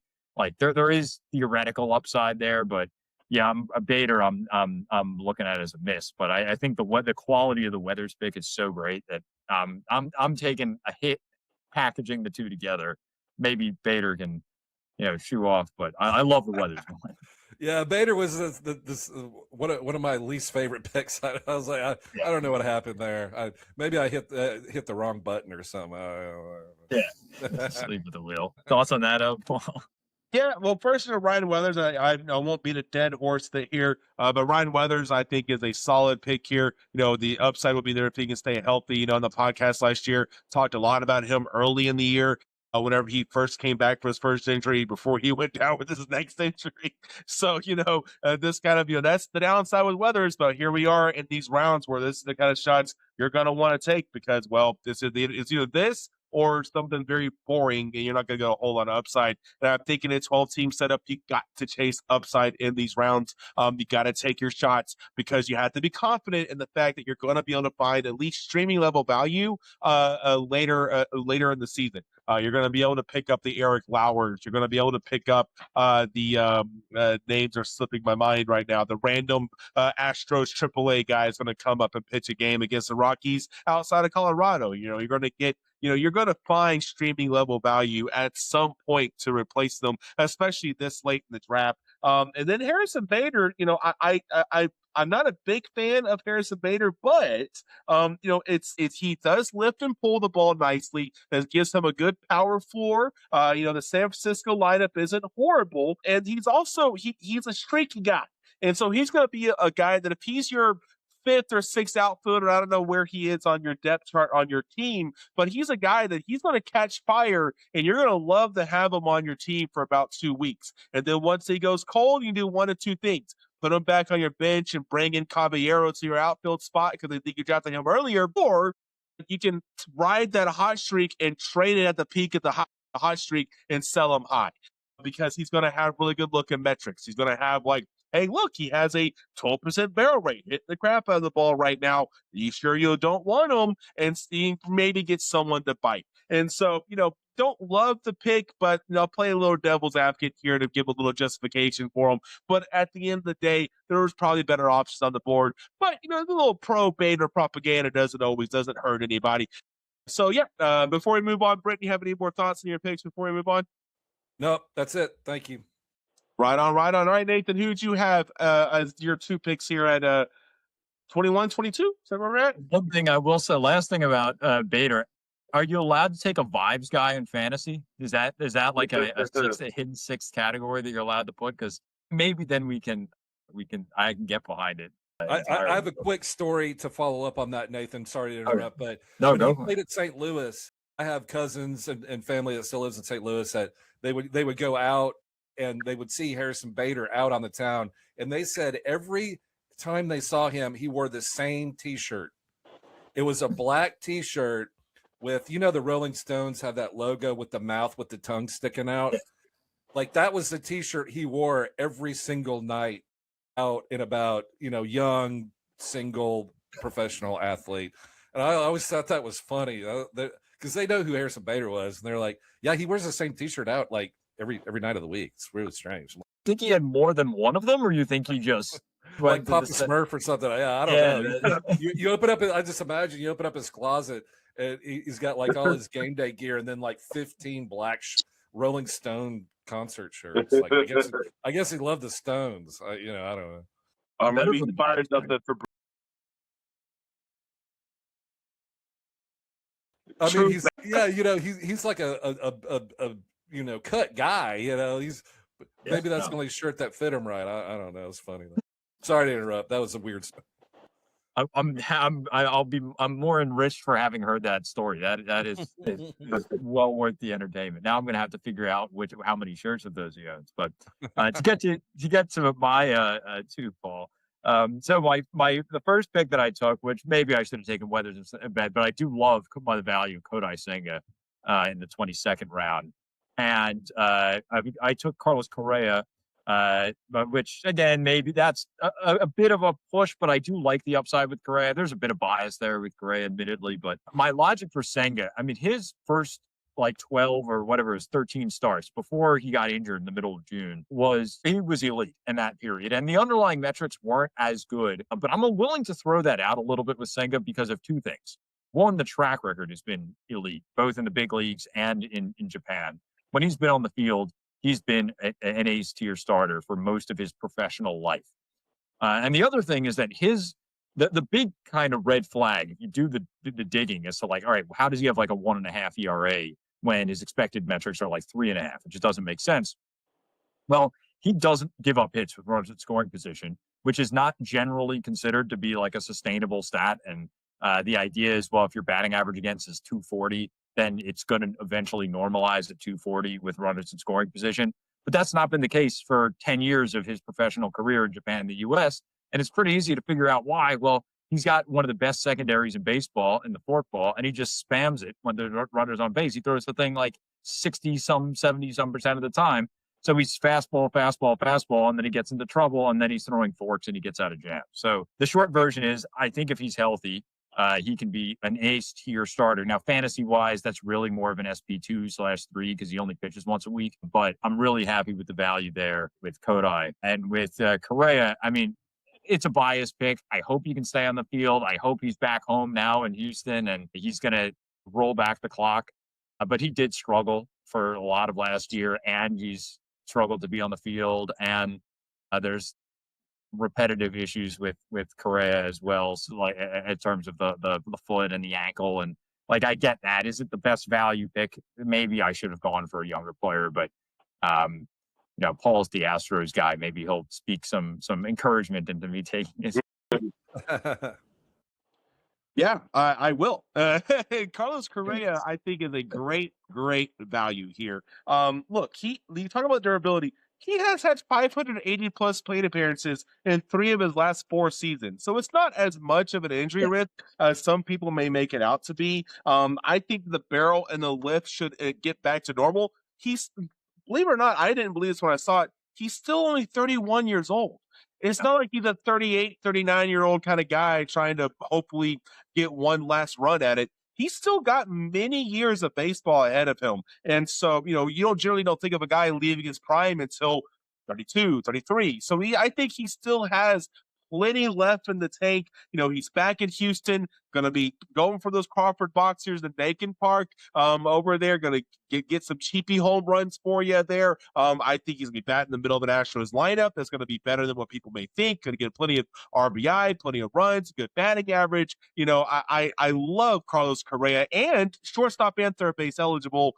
So that really helps your positional flexibility with the guy that I think has a safe floor and a really great ceiling. So I love the Correa pick, and I'm with you on Senga in terms of you can question whether or not the injury was a reason why he struggled so mightily. It was demoted at the end of last year. I think it's a great chance. Same with my pick that I'll talk about here in a minute. It's about risk reward versus the ADP versus the cost that you give up, and it's not costing you a whole lot taking Senga here. And I do believe the upside is there for him to get to at least to be a top 40 or so arm at the very least. Even if he doesn't go back to his ace ways, he can still be your fourth and fifth starting pitcher on your rotation for fantasy. And if you get that at this draft price, hell yeah, that's not bad. Yeah. And Britton, I'm interested to hear your thoughts. It's basically, and not to kind of merge them, but I guess to merge them, the risk reward versus for Paul's pick of McClanahan, which is like higher risk, higher reward, versus Senga, which is probably not Senga's not going to be a top 10 starting pitcher, but at least he's there's your chronic elbow problem level of injury. So how do you weigh those? In addition to obviously Correa as well. Yeah, no. So I'm off Correa. There's no upside in my opinion. There's no upside. Long history of back issues, and as far as I know, he still couldn't get insurance to go play for Puerto Rico. I think it's because of these medical issues, like Lindor. So I'm worried about Carlos Correa. He's always kind of been an injury risk. So he's an avoid for me. I do get the fact that he is I think he's like a real life great player, obviously, that any team would like. Veteran presence, World Series champion, back to Houston where he and Altuve are together. But from a fantasy standpoint, I don't see a whole lot of upside.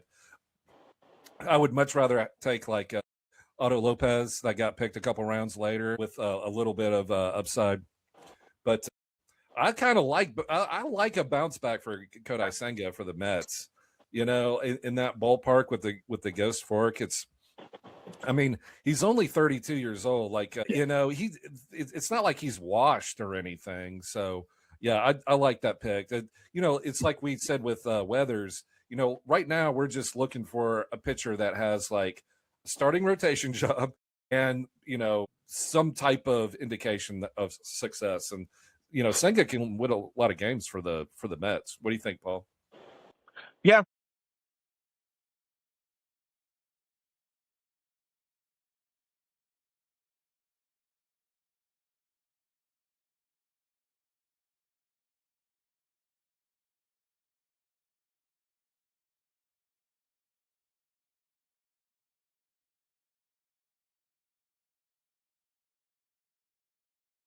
Sent down. He got sent down in AAA. That's how bad it was for a guy making, $15 million a year.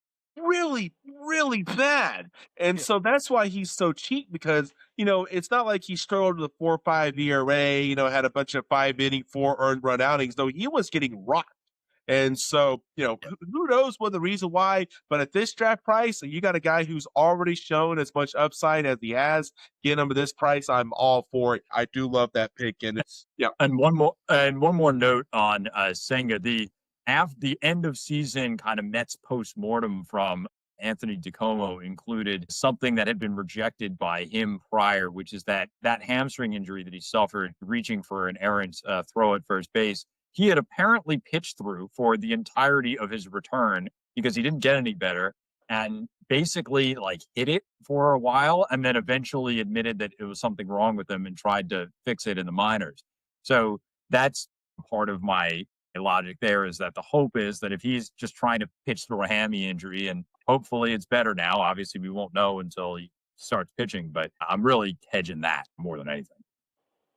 All right, right on, right on. Let's move on to my next two picks, and we'll move on to the next ones. My first pick you already alluded to was Shane McClanahan. Kind of a shout out to a previous podcast, Nick's picks, where McClanahan was one of his targets, and my counter was the draft price is fine.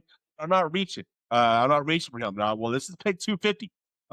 That's about where I said in that pod. I was like, you know what? If he calls me to pick 250, I'll take him. And here we are, right around pick 250. And I said, you know what? I said on the podcast I would, and so I did. And you know what? I think it's a great risk reward here. You know, if the reports already coming out now where he's saying he's feeling healthy for camp, you know, yada yada yada. We heard that last year before he was out for all last year.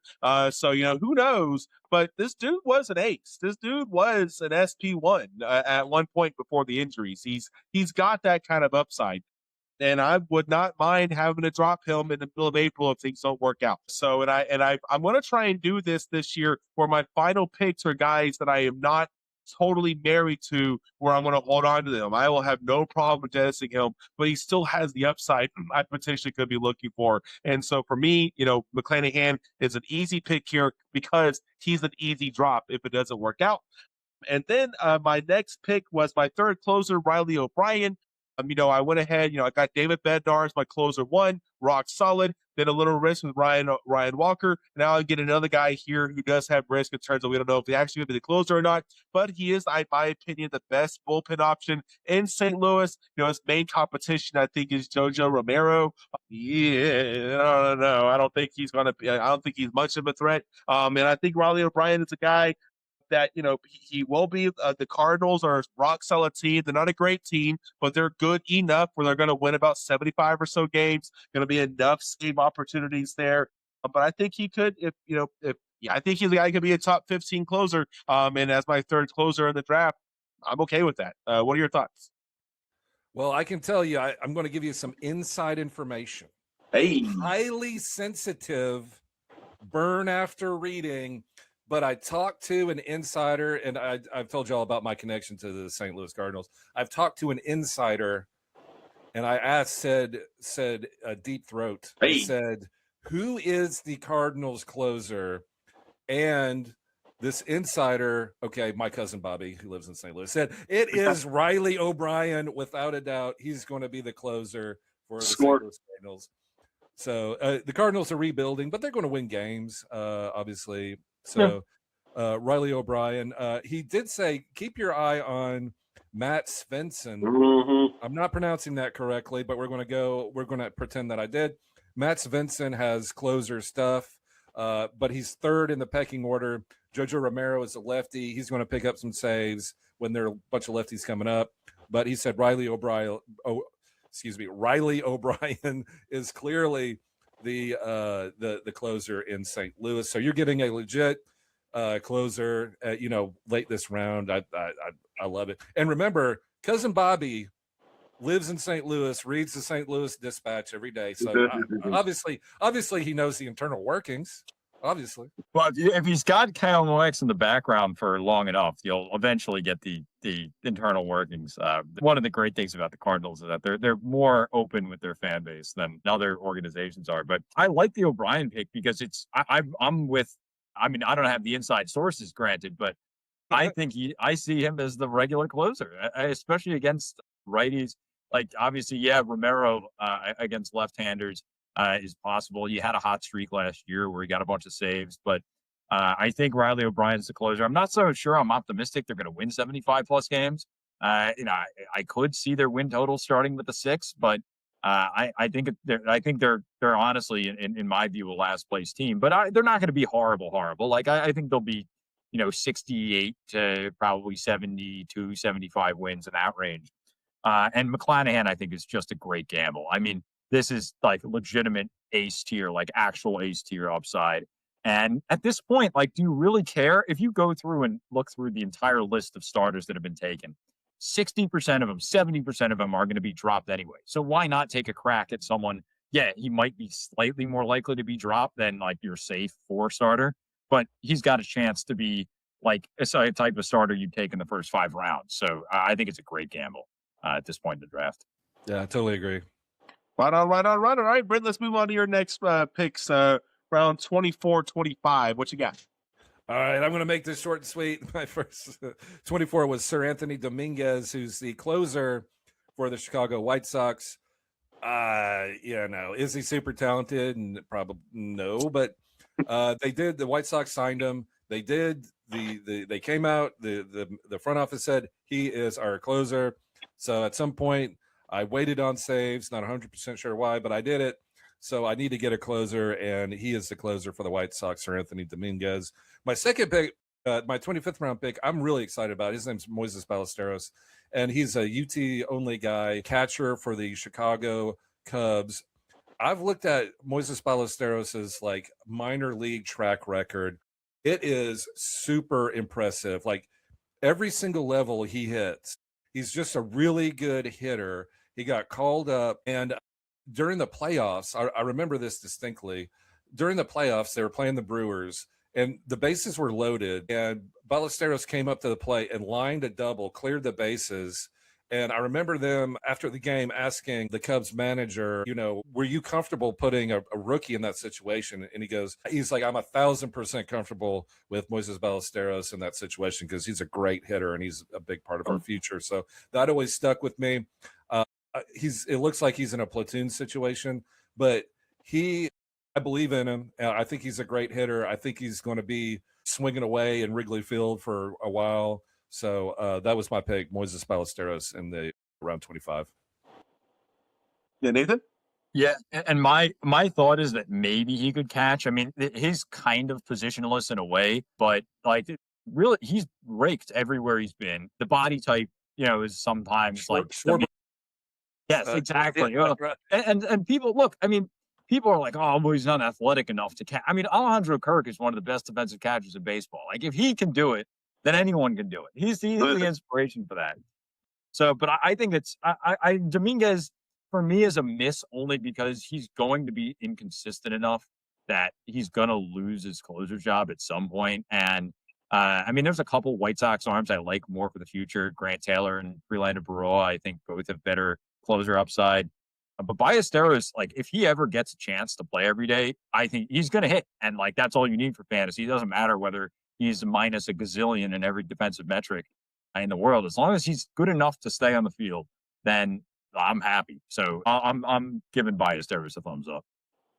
Right on. For me with Sir Anthony Dominguez, I'm with you on Grant Taylor. They also have Jordan Leisure there as well. But look, for me, it will depend on how the White Sox season goes because Sir Anthony Dominguez, I think, is a trade candidate if the White Sox season doesn't go the way that I think it's going to be. And so he can become a trade candidate.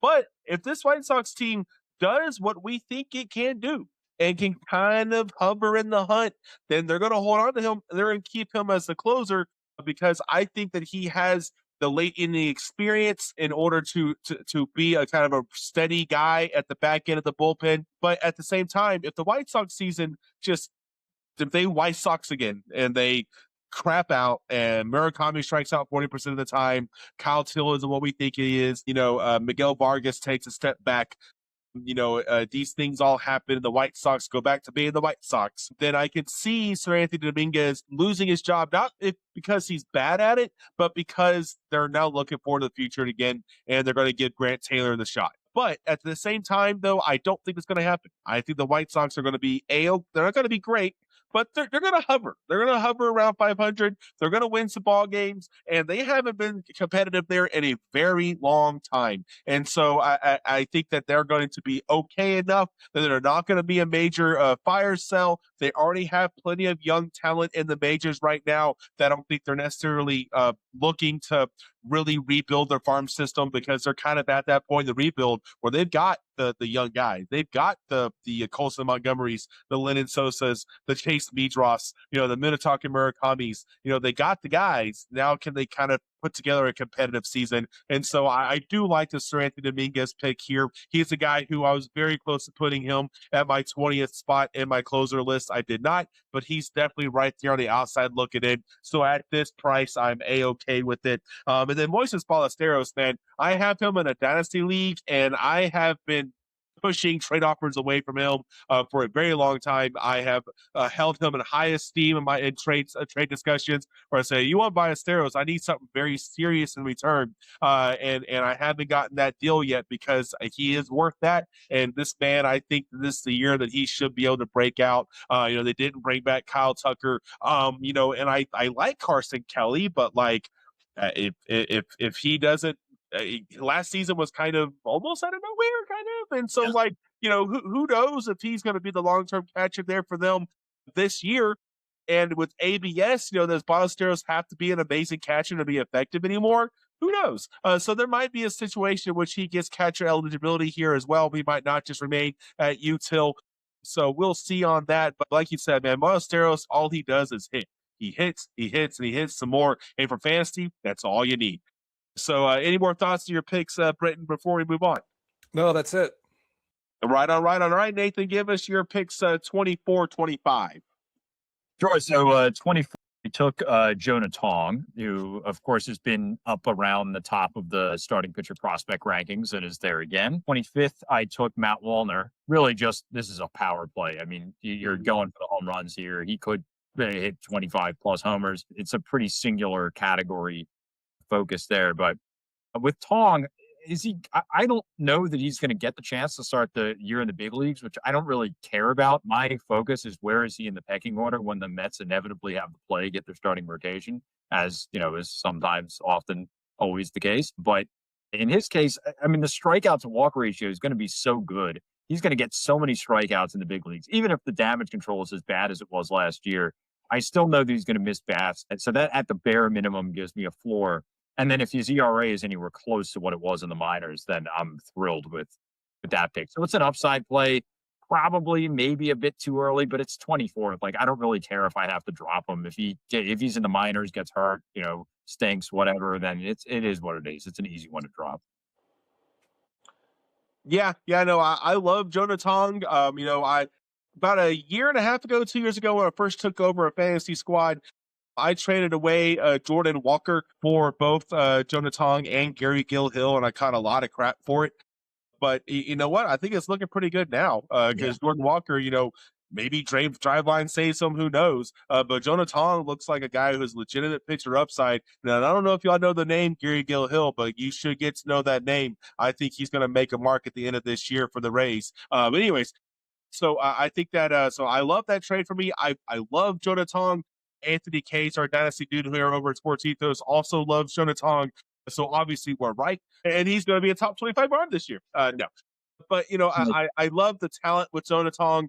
Will he be able to crack the rotation? Maybe not this year. Maybe injuries happen. Or injuries are going to happen. He's going to make at least some spot starts, and so he's going to be a streaming option all year. Like, if he is going up against an offense that's not like a top 5 or 6 offense, and he gets a spot start, I'm picking him up and I'm starting him immediately because he has that kind of upside. And then Mike Warner, like you said, just a power play, good solid power guy, going to give you some home runs. It's a platoon guy, but you know what? In a daily change league, that's A-okay. He's someone you can just plug into your util spot, a corner infield spot, and have a nice shot at a homer game in and game out. Britton, what are your thoughts on these picks? Are y'all Mets fans? Because I assume so. Because look, Jonah Tong is a top 50 prospect. Okay, probably top 5 in pitching prospect for the New York Mets. Jonah Tong, only 22 years old, but I watched him pitch last year. He looked lost, way overmatched. And I know it's only like 5 starts or something, but 7.7 ERA, 1.7 WHIP. I mean, he got hit, he got beat up. So, but again, he's only 22. So I'll defer to you guys. I'm not that familiar with him all that much, but I saw him pitch, and it looked like he may need a year back at AAA. But all the prospect guys are absolutely in love with him. So what do I know? Matt Wallner, I'm in on Matt Wallner. I love his power. He is a first round pick, like power hitter. I think he's going to hit 25 home runs, and getting 25 home runs this late in the draft is great. So yeah, give me Matt Wallner.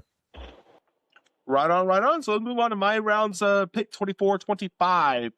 So I went with Colt Keith at round 24. And I think some people may forget Colt Keith had 70 grade raw power as a prospect. And you go take a look at what he's done the last couple of seasons. We've seen things like his lift come up some, the barrel rate has started to come up, the hard hit rate has started to come out. And I think he's a guy that is slowly starting to figure it out. He's slowly starting to tap into that raw power. And I think this year should be the year that he should finally tap into that. And getting him at this late in the draft, being second base and third base eligible. So I get a little insurance. I took Matt McLean earlier. I get a little insurance from Max Muncy. They might, if Muncy and Keith both end up as strong side platoons in this daily change league setup, it's fine because I get this interchangeable plug in, plug out, plug in, plug out, and be just fine. I get the insurance from McLean as well. So I love myself some Colt Keith pairing it up with McLean and Muncy. I think I thought was a pretty good shot here. And for me, the next pick was Ryan O'Hearn. He is my 7th out on this team, and he's also first base eligible. So first base gives me some more. Again, corner infield depth here. A guy that he shook the platoon last year. He was pretty good against lefties last year. So I don't think he's necessarily a platoon. I'm not worried about the Marcell Ozuna signing because I don't, he's going to play first base there. And so I don't, and Ozuna's going to be the DH. So I'm not worried about Ozuna cutting into his time. So, and he's just the power might be a little suppressed in Pittsburgh, but he's going to bat clean up, and he can still hit a ton of doubles. So he's going to, and I think he still gets 15, 16 homers. Going to I think he can get it to 70 to 80 RBI in Pittsburgh, given how good their lineup is now. Not great, but it's solid. It's not nothing. There's a chance that this Pittsburgh Pirate offense is a top half or so in the league by the year's end. So. I love Ryan O'Hearn as a good outfield depth option, and also as a corner infield option, get that positional flexibility at this point in the draft. But what are your thoughts here on Keith and O'Hearn? We'll start with you, Britton. Yeah, Colt Keith has started to really come into his own. He's 24 years old. The Tigers believe in him. They signed him to a contract. He's slated to bat leadoff, at least against righties. And, his metrics look good. Colt Keith is a good hitter that is going to thrive, I think, coming into his 25-year-old season. And I'm a huge Ryan O'Hearn fan. Remember when he played for the Kansas City Royals and then came over to Baltimore? Like, he just keep getting better, like a late bloomer. Plus, like you said, he's got first base and outfield. That's awesome. He's just great depth, and he's a good power hitter that you can get late. I like both these picks. What do you say, Nathan? Yeah, I'm a big fan of O'Hearn. I'm a fan of the signing. I don't think there's any way he platoons just because they've got other lefties who are worse against lefties. Like, if they're going to platoon someone, you're going to platoon Lau or O'Neal Cruz ahead of platooning O'Hearn, who handles lefties. The only way I can see him not being an everyday fixture is if their defense is so bad that they have to actually put like real outfielders. Because right now, the one big weakness of the Pirates, that defense is going to be atrocious. Like a Cruz in center. Maybe he's a plus defender now because he's got the tools, but Reynolds in right has been terrible. O'Hearn in left is not a good defender, and then around the infield. But if he can play every day, it's a no-brainer. I think that's a great value pick. Keith is a worthwhile punt. I mean, could you end up having to drop him if he gets struggles, gets squeezed out of playing time? Maybe when McGonigal comes up, yeah, but the power's there. Like, there's a world where he's a 25 home run guy with versatility. The other thing that I'd note with Keith is that when Torkelson's not been playing, he's been the beneficiary of that. So there's every chance he gets first base also as like a kind of a extra quirk. So I'm 2 for 2 with these as well. I'm pretty happy with the risk for the reward. Right on. All right, let's move on to rounds 26, 27. Go to you, Britton. Who do you got? All right, 26, 27. Man, we're getting into the weeds here. All right, so I told y'all about Reese Olson, one of my favorite young pitchers. He's out for the season.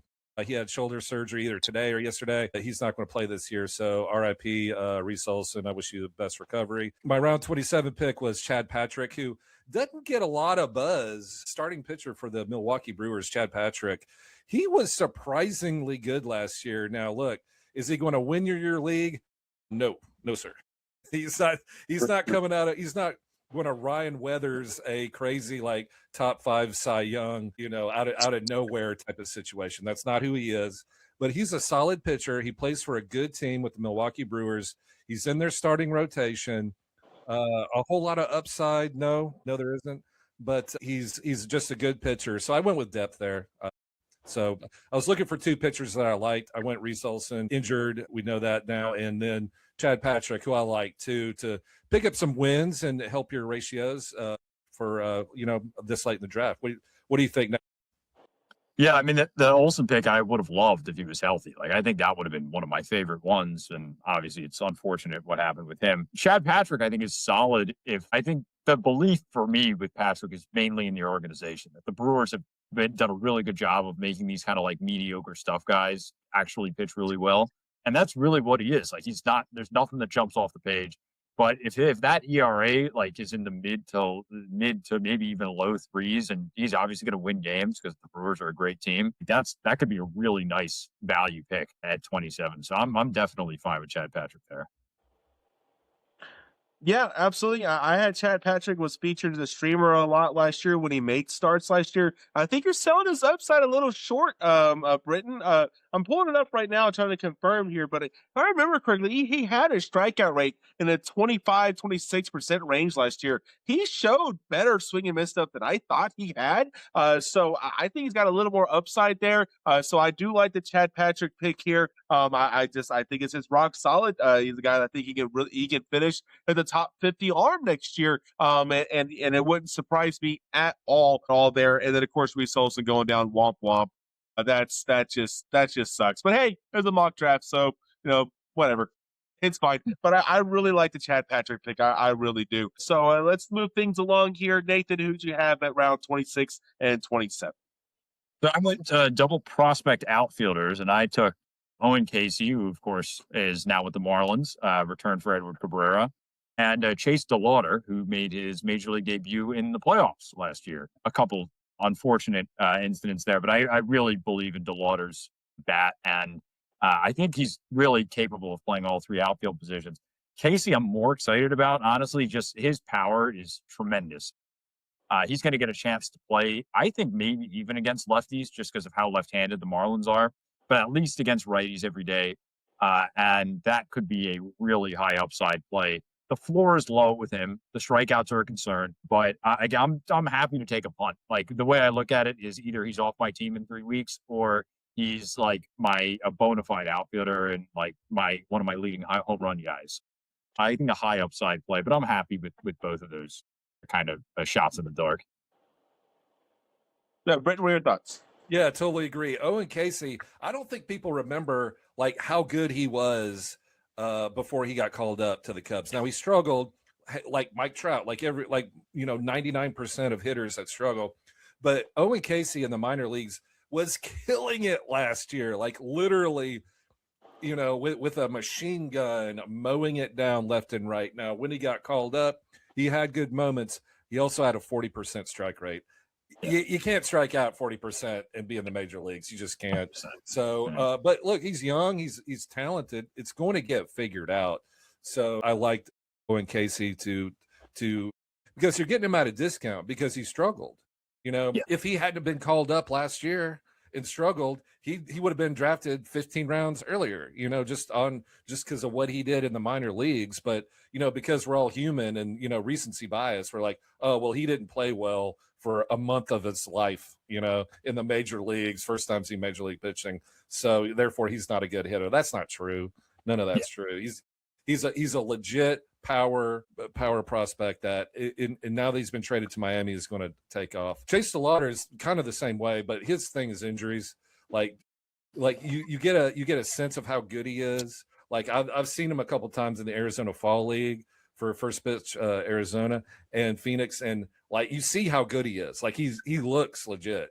I mean, he's like he looks like Aaron Judge or something out there. But these injuries just keep piling up. But if he gets past that, I mean, you're injured until you're not. So I like both. I mean, those are huge upside. Those aren't your $7 lucky sevens. Those are like the $100 one, where you scratch it off and you're like, oh, I just won $100,000. Sweet. That's what those two are. Yeah, and you know it's a lefty power bat in Cleveland. My God, the Cleveland park factors for lefties have been insane, and so it is a power haven for lefties there in Cleveland. That's why I love Kyle Manzardo as well.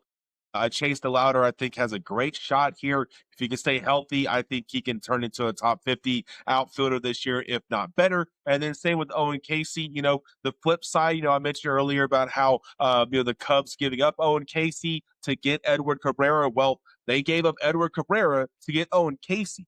So it goes to show just how much they believe in him because, you know, they put a lot of work into Cabrera. They worked on Cabrera for the past 3 or 4 years trying to get him to turn things around. And they finally did, and they flipped him for another amazing prospect.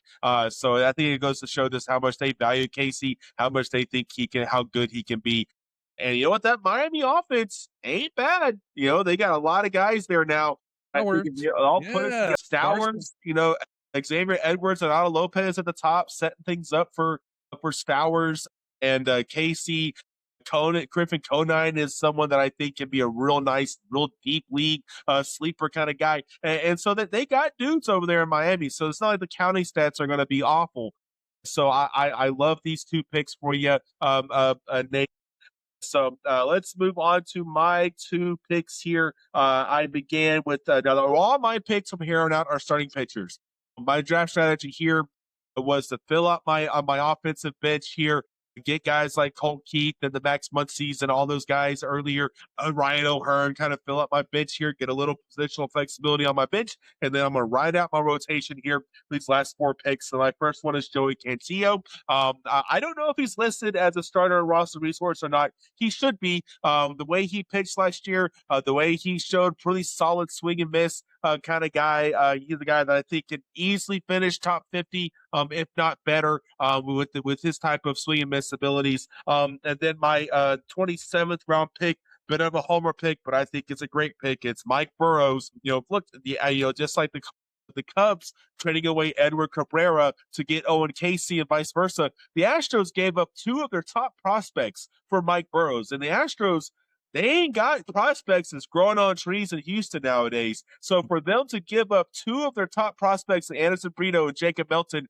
to get this guy, and the Astros pitching development is one of the best in baseball, they had to see something. You know, just the very basic strikeout to walk number is amazing from him last year. You know, if he could just find a way to limit the damage, I think he can be I think a guy can be a top 25 guy. I really do. With that 24% strikeout rate he already has, get him the Houston pitcher development, get him to figure out how to miss barrels, limit the damage, use that swing and miss ability to maximize it. I mean, this is a team that got Jason Alexander, Colton Gordon, AJ Blueball, and Brandon Walter to be fantasy relevant last year.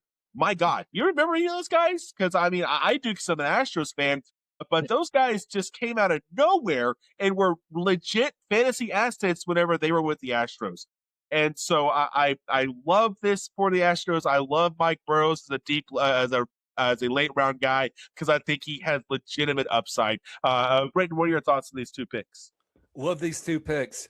Joey, and please forgive my ignorance. Is it Joey Quintilla or how do you pronounce Cantillo. Quintilla? Yeah. Joey Quintilla is one of my top 5 sleeper starting pitchers for the year. He is elite in strikeouts.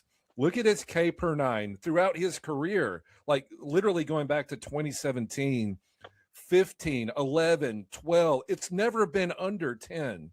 His K per 9. He's an elite strikeout pitcher. Now, the walks are a little out of control, but he improved on that, you know, steadily through the years. But Joey Quintilla for the Guardians, if he's their 5th starter, he is legitimate breakout, you know, not out of nowhere, but his stuff is so filthy and legitimate that he can 100% take that next step. So what happened last year? You know, he's always been a reliever guy. He's a 3-pitch guy, right? But he came into the starting role, 95 innings pitched, 108 Ks. Like, so he's got the stuff. If he can just limit the walks, he is a legitimate bust out stuff type of pitcher that nobody really talks about. Oh, also he's from Hawaii. shout out Honolulu, Hawaii, out there in the Pacific Ocean. I love stories like this. I'm rooting for Joey Cantia. I think he's a great pick. Like y'all said, we're here now looking for upside. We're not here looking for Justin Verlander or somebody that's going to eke out 130 innings in 100 Ks and with a 4.5 WHIP or 4.5 ERA and a 1.13 WHIP. Like, so that's not the point of these later rounds. The point is getting a guy like Cantia or your other pick Burrows, which has a legitimate hope with the stuff of turning this pick into a top 20 pick. You know what I'm saying? Like, that's what these guys represent. Is it going to work out every time? Of course not. That's just not how the world works or Major League Baseball. But at least you're taking the shot. And these are two great shots. I love these two picks. What do you think, Nathan? Yeah, I'm on board with both. I mean, I think the Burrows pick is a great pick from you. I think it's a great acquisition from the Astros. Like, I think there's a few like kind of minor pitch mix tweaks that they can make to him to really like severely limit damage to where like there's legitimate top starting pitcher upside there. And I think the Pirates are just willing to let him go because they have so many of those guys. Burrows probably wouldn't have been the one I would have picked to let go, but you've got to obviously with that return, it makes sense. So I like the value there. Cantillo, he's kind of like a 3 true outcome starter, and he was so good on the stretch. Like he is, if you want to look at the top reasons why the Guardians had that historic comeback in the AL Central, he is right at the top of the list for that. He was a money streamer while he was available as a streamer last year, and I think this is great in terms of the upside. Like, it's a little, there's the walks and damage limitation, which have kind of got to coincide into something serviceable, but the strikeout rate's sustainable. And if that's like what he's going to be, even if he's like a 5 or 6 inning type guy, 3.5, 3.8, even if it's a 4 ERA at that strikeout rate, I'm taking that every day at this late in the draft. So definite 2 for 2, and Burrows especially like that. This seems like a real like sleep. I don't know how he fell this far. If I'm honest. Right on, y'all. So let's wrap things up here. We'll go do what we did last time. We'll do the last 3 picks together. So we're at picks 28, 29, and 30. Britton, who you got there and why? All right, these aren't very interesting, my friends. So Robert Garcia, he's the closer for Texas, I think, and I needed a closer. I did not do well with closers. My number one closer was Cade Smith for the Guardians, who I really like. I think his stuff is great. But I kind of fumbled that ball a little bit. But anyway, so I think Robert Garcia might be the closer for Texas. So that's round 28. Round 29, Jorge Soler for the Angels. I think I just needed power. Man, I really did not do well on these outfielders. Harrison Bader and Jorge Soler. Okay, we'll move on from that. And then Zach McKinstry, with all that eligibility, I do a lot of draft and hold leagues, so my brain is like imprinted with eligibility, and that's real important now. In a redraft league, it's not, but that's just how my brain is. So Zach McKinstry for the Detroit Tigers. I think he's their starting shortstop, and he had a good year last year. And in round 30, that I got him, it's like I just need somebody that might have 10 home runs and might have 10 stolen bases, and that's eligible. When other people inevitably get injured. So those are my picks. The closer for Texas, I think, and Jorge Soler. I don't know about that one, but Zach McKinstry. So those are my 3 picks. Yeah, pretty blah. I mean, let's be honest. So, well, I mean, look, I think Soler, like, there's a 10% chance that he's a monstrously valuable fantasy asset. It's really just whether he wakes up and returns to his old self. Robert Garcia is probably going to have a share of the saves, but I don't know that he's going to have a monopoly on them. And that to me is like, all right, well, it's probably worth it, I suppose, that late, because you could say if he gets all of the saves, like a closer for a competitive team, going to play a lot of low scoring games. And if they win 80 of them, then you're in a good spot. McKinstry for me is like, okay, fine. If you needed the eligibility, the upside's not there. So personally, it's like, all right, I guess if you want the eligibility, it makes sense. But I actually don't mind the Soler punt at much. Like, there's the chance he's a big power asset. Like, could he hit 40 home runs? Yes. Is he gonna? Probably not. But I mean, look, you're in the 29th round. You gotta take a pot shot. Yeah, it's kind of like the other outfielders that were in that same range, like Dominique Canzone. Nick Castellanos, like I don't know. I mean, we're all just skimming the top of the thing here. Yeah, for sure. And the threat to Robert Garcia in Texas is Chris Martin, who just can't stay healthy. And so at the end of the day, Robert Garcia is most likely going to be the closer there. If Chris Martin is healthy, then might be a threat there. And then I think they still have Luke Jackson that went on that weird early April run last year out of nowhere. And so, I doubt that run happens again. They don't have Sean Armstrong. That he left in free agency, so there's not a whole lot of threat there outside the injury-prone Chris Martin. So Robert Garcia is not bad. Soler has that kind of upside you're looking for here late. It's a guy that you don't have to take a young player to shoot for upside. You can go with a veteran bounce back candidate. And I think that's Jorge Soler. The dude, I don't think he just forgot how to hit. I think he still has legitimate power upside, and power is hard to come by late in drafts. And so that's not a bad pick. That's a rock solid pick. The Zach McKinstry is a rock solid, high floor kind of dude, positional flexibility for your bench. If anybody gets hurt in your lineup, you just plug in Zach McKinstry. You're probably going to at least get a 1 for 4, maybe score a run, maybe hit a homer, maybe still a base. But you know what? The offers are less few and far between for him. And honestly, if you can just guarantee not an offer whenever one of your big guys is out, you have to plug in someone else, then that's not bad for your bench. That's not bad. Have that kind of floor there. These picks are fine for me. You get your late closer, you get some late saves, get some late power, and you get a high floor bat with flexibility for your bench. So Nathan, who do you have for your last 3 picks? First, I took Cody Ponce, who is back from Korea. I believe the MVP of that league, Cody Ponce, deal with the Blue Jays. I took Justin Crawford, the Phillies prospect, who is, at least from the language of Dave Dombrowski, almost certainly the opening day center fielder. And I took Jack Wenninger, not all that heavily ranked starting pitching prospect, who is supposedly now up to triple digits on his fastball. This is a bit of a punt, but if he's actually throwing 102 miles an hour with 21 inches of induced vertical break, then this goes from he has good command and his ceiling is a 3-starter to immediately top 20 prospect in baseball. Would I actually take him in a not mock draft? Probably not, but I would have gone to safer, maybe taken a Will Warren who went right after it. But I'm fine taking it just for the upside. And that way, if he ends up throwing 103 in the big leagues in 2 years, I look like a genius. So really just to throw it out there. But Crawford's the one I'm most excited about. I think he's going to have so much runway. The Phillies outfield, there's not much competition. As long as he doesn't produce genocide of worms in front of the plate, because the launch angle is negative on average, then he's going to be a great player because he hits for average. He runs like the wind, and should be a fun one for this steals and average category. Run. Britton, your thoughts?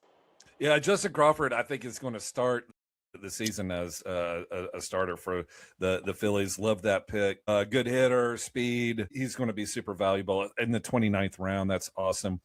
Cody Ponce, I hope I'm pronouncing his last name correctly. Cody Ponce is fascinating. So there were 2 big pitchers to come over from KBO. One was Drew Anderson, and then Cody Ponce. Cody Ponce got a 3-year deal. Drew Anderson got a 1-year deal with the Tigers, and both those starting pitchers were competing for the KBO strikeout title, I guess. And both Ponce and Anderson's strikeout rates in years or innings pitched were so good. That's why these guys get multi-million-dollar contracts, at least in Cody Ponce. Cody Ponce won that, by the way. He had the most strikeouts in the KBO. Yeah. So, Cody Ponce is really exciting. 8th round pick. Love it. Now, I mean, is KBO the MLB? No. Of course. But still, you know how to get batters out. You know how to get batters out. And I'm sorry, the 30th round pick, I have no idea who that is. I literally don't. I've never heard that name before. But I'm going to rely on the Mets fan, Nathan. So I'm learning something new. I appreciate that. It was a conversation with one of my prospect guys who casually, and we were discussing a couple of farm guys. He's done work with the Mets as with a few other teams, and he's mentioned those starters. But this is before the Peralta trade, are a little bit more replaceable because Leininger's velo is like way up, and he's telling me like, oh, he's averaging like high 90s early in camp. And of course, like for a guy, and he had been this like high floor, low ceiling, like he's probably going to be a 3 to 4 to 5 starter type. He'll come in the big leagues, pitch a few years, and then get traded to Pittsburgh for a no name guy. But that changes things. And again, would I do this in a fantasy league like that I cared about? Probably not. But this way, in case, that way I can have my name next to it and claim I knew all along, even though really I'm just parroting something from someone who knows more than I do. So Next time you get gritty. You already hit on that JJ Weatherhall. You're nailing it left and right. Well, we'll see. I guess I'll come back to this in a time capsule in a few years. Thoughts on that one, Paul? Nailed it. Yeah, man. So I didn't know a whole lot about your prospect there, pick around 30, but you know what? You said he's hitting 100. Cool. Not a bad flyer. I agree with Justin Crawford. Are they going to DFA Castellanos already? Just go ahead and do it. I don't understand what they're waiting for here. They're not going to find anybody to take on his salary and not going to give up anything for him. So Justin Crawford I think is locked into that center field role. As long as he doesn't just absolutely crap the bed and get the yips in spring training, he's going to get the job there in Philadelphia. And then let's see here, Ponce. It's another one of these flyer picks who, he showed really good stuff there in KBO. As far as I know, those leagues are very contact heavy, a lot of contact first guys. Which means that if you're striking out a lot of guys in this scenario, in this type of league, then you got to do something right. And so there's something there for Ponce that I think that can really provide you something over here on stateside.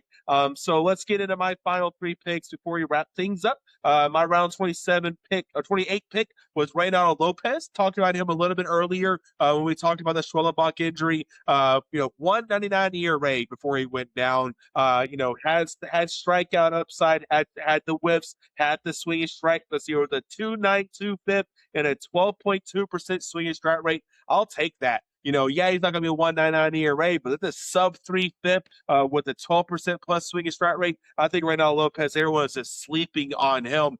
He is someone that I think that when I get to my NFBC drafts, I might reach really hard for him, probably like around pick 200 or so, because I do believe in him that much. My round 29 pick was Reed Detmers. We talked a little bit about him, I think, at the end of my podcast with Owen Hurd, where I pointed out how he had so much swing and miss as a starting pitcher, just couldn't quite figure it out. Spent a year in the bullpen last year, had a little bit of the pitch mix change. Now he's inducing ground balls to go with the swing and miss. Sign me up. If anybody listens to the podcast, that's what I'm looking for. Swing and miss and ground balls. If you're missing bats and the bats you're making contact with, you're driving the ball to the ground, that's cool because it's much more likely that ground ball is not going to hurt you as much that ball is going to go in the air. And so I love that for Reed Detmers. So my final pick is Ian Seymour. Ian Seymour is a guy who was very late breaking out here. Was, I think, his 27-year-old rookie last year. But look, the strikeout to walk numbers for the minors translated to the majors. And so it's another, I think he has the upside to be a top 50 arm. He's got decent strikeout upside. In the Rays pitching development, I'm just all in on, man. They just find a ways to get the most out of random guys. And the 27-year-old rookie coming up is kind of right in their MO. So I and Edard Stark Williamson, yes, Edard Stark, if you're a Game of Thrones fan, approve of these picks. What say y'all? I love it. Ian Seymour led the minor leagues in strikeouts before he got called up. Not AAA, the minor leagues. Ian Seymour for the Tampa Bay Rays. And we'll see what his role is. I'm not 100% sure he has a starting pitching role, but he definitely had a great year with a lot of upside. I love Reed Detmers. That dude is so talented, and I know they put him into like a relief role and like maybe even like a closer role, but they're going to stretch him out there because, I mean, he's the type of pitcher with this stuff that can K 20 guys in 8 innings or, whatever, or, give up 20 earned runs in 2 innings. It's like either or kind of. So hopefully Reed Detmers finds that balance to be a starter. But like we said, these are the type of pitchers that you want to pick at the end of the draft. Lottery tickets. You don't want boring accumulators. You want players that, may have a chance to, like Joey Quintilla or Mike Burrows, like may have a chance to be a diamond in the rough that comes out of nowhere, because it happens every single year. So yeah, that's my take. I love those pitchers. Yeah, Nathan? I'm a big Reed Detmers guy, but I'll get to Lopez. Obviously, Lopez, again, great news that for him, from a fantasy perspective, that one of his rotation mates went down. Horrible news from both, honestly, just a baseball fan, that Schwellenbach, who, again, not to harp on it too much, but Lopez, I think, is a great value pick. Seymour, I mean, the upside there is huge. And with Tampa, like, I think you've got to kind of take some of the negative factors out of it when you're looking at that player development apparatus that they have over there, because they've found guys in their 30s that are rookies and break out and turn into really valuable fantasy assets. So age is just a number in Tampa Bay, and they've got easily the resources to make that work with him. Question for Detmers. Well, obviously the stuff ticked up in the bullpen, and I'll ask both you guys. I could start with Britton, since you had mentioned you're big on Detmers, as I am as well. What level of pitcher do you think he can be with the stuff going back to the starting pitching norms, or do you think the reliever level that he showed is what he can do out of the rotation? That's a great question. I think so. I'd have to look back at Reed Detmers, like when he was a starter. Like he has been through the minor leagues, through the system, for the Angel system, a starter, and he's flashed success. So, that's kind of the goal. When, they built his confidence when he was being a great relief pitcher, but they want him built up as a starter. So Reed Detmers is the guy that it's so Angels, it's kind of like Jose Soriano. Yeah. Like, don't you kind of want Reed Detmers to be like Jose Soriano? Like, let's say you have 3 starts.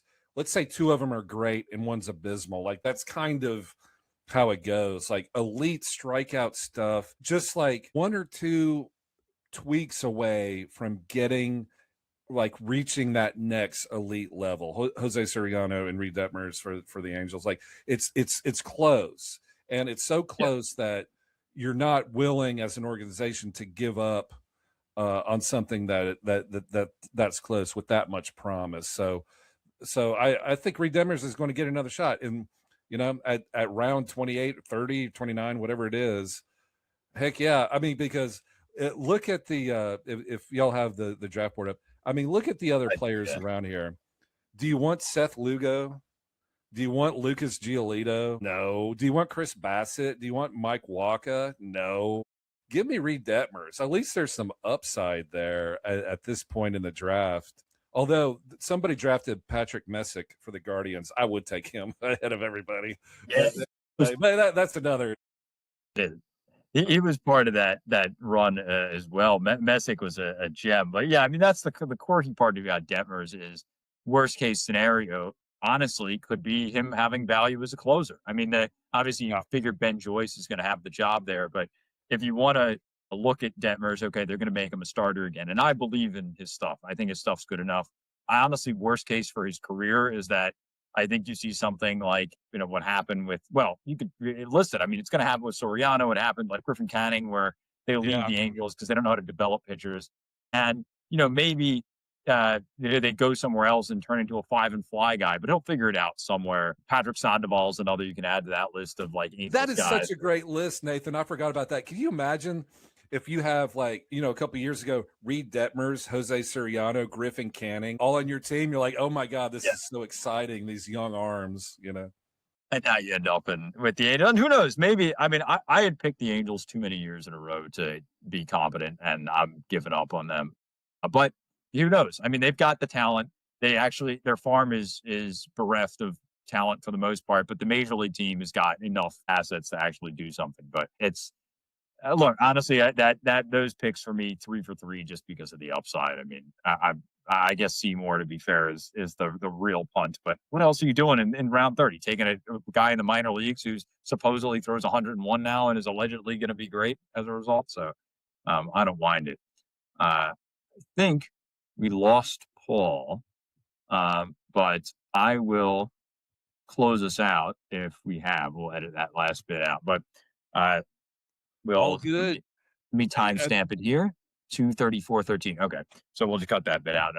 But 3 for 3 in those picks overall, and honestly, a pretty impressive last few rounds of the draft overall. But any last thoughts, Britton, on in particular the end of the drafts, or any lessons that you learned from the last 15 rounds in particular? I learned that I need to not draft Harrison Bader is what I learned. But we all have like hits and misses. That's just part of drafting, and that's what makes it fun, right? So I drafted Reese Olson. He got hurt. That's exactly what's going to happen during all the regular drafts. So but the point is, like, baseball season is coming. Spring training starts next month. It's happening. I'm so excited, and this is just part of the fun. Like, drafting these players, projecting, seasons and getting ready for baseball. It's all the fun of baseball. And that's why I really, really am thankful for y'all to invite me on the mock draft and then to talk about it too, because I know we're up for like 2 hours or whatever it is. I could go on and on talking baseball with you and with Paul, and it has been nothing but a pleasure and an honor. So thank y'all for inviting me on. Well, it's a pleasure to have you, Britton, and make sure to check out the Pallazzo pod, which we'll have if you want to hear more of Britton's great analysis and more of the secret sources from the Cardinals. You got to advertise. Cousin Bobby. Yeah. Yes, exactly. Well, Cousin Bobby's got to be a Pallazzo pod guest at some point. That's right. But the Cardinals start calling up some of those young players, and we get to see some of the future. But good organization to have. It definitely one of the better ones. I said before, I'll have the KMOX feed up, and then we'll compare it to Cousin Bobby's leaks. But check out all the links below. We'll have to all the other pods, including the one from last week, which I'd highly recommend checking out if you haven't already. That, of course, all three of us covered the top 15 picks in each draft, the same breakdown, and some fantasy impact from realizing how mock drafts play out, where it's not always sunshine and rainbows. You won't always get everyone that you've got on your board, but not panicking, adapting to what's available is key there.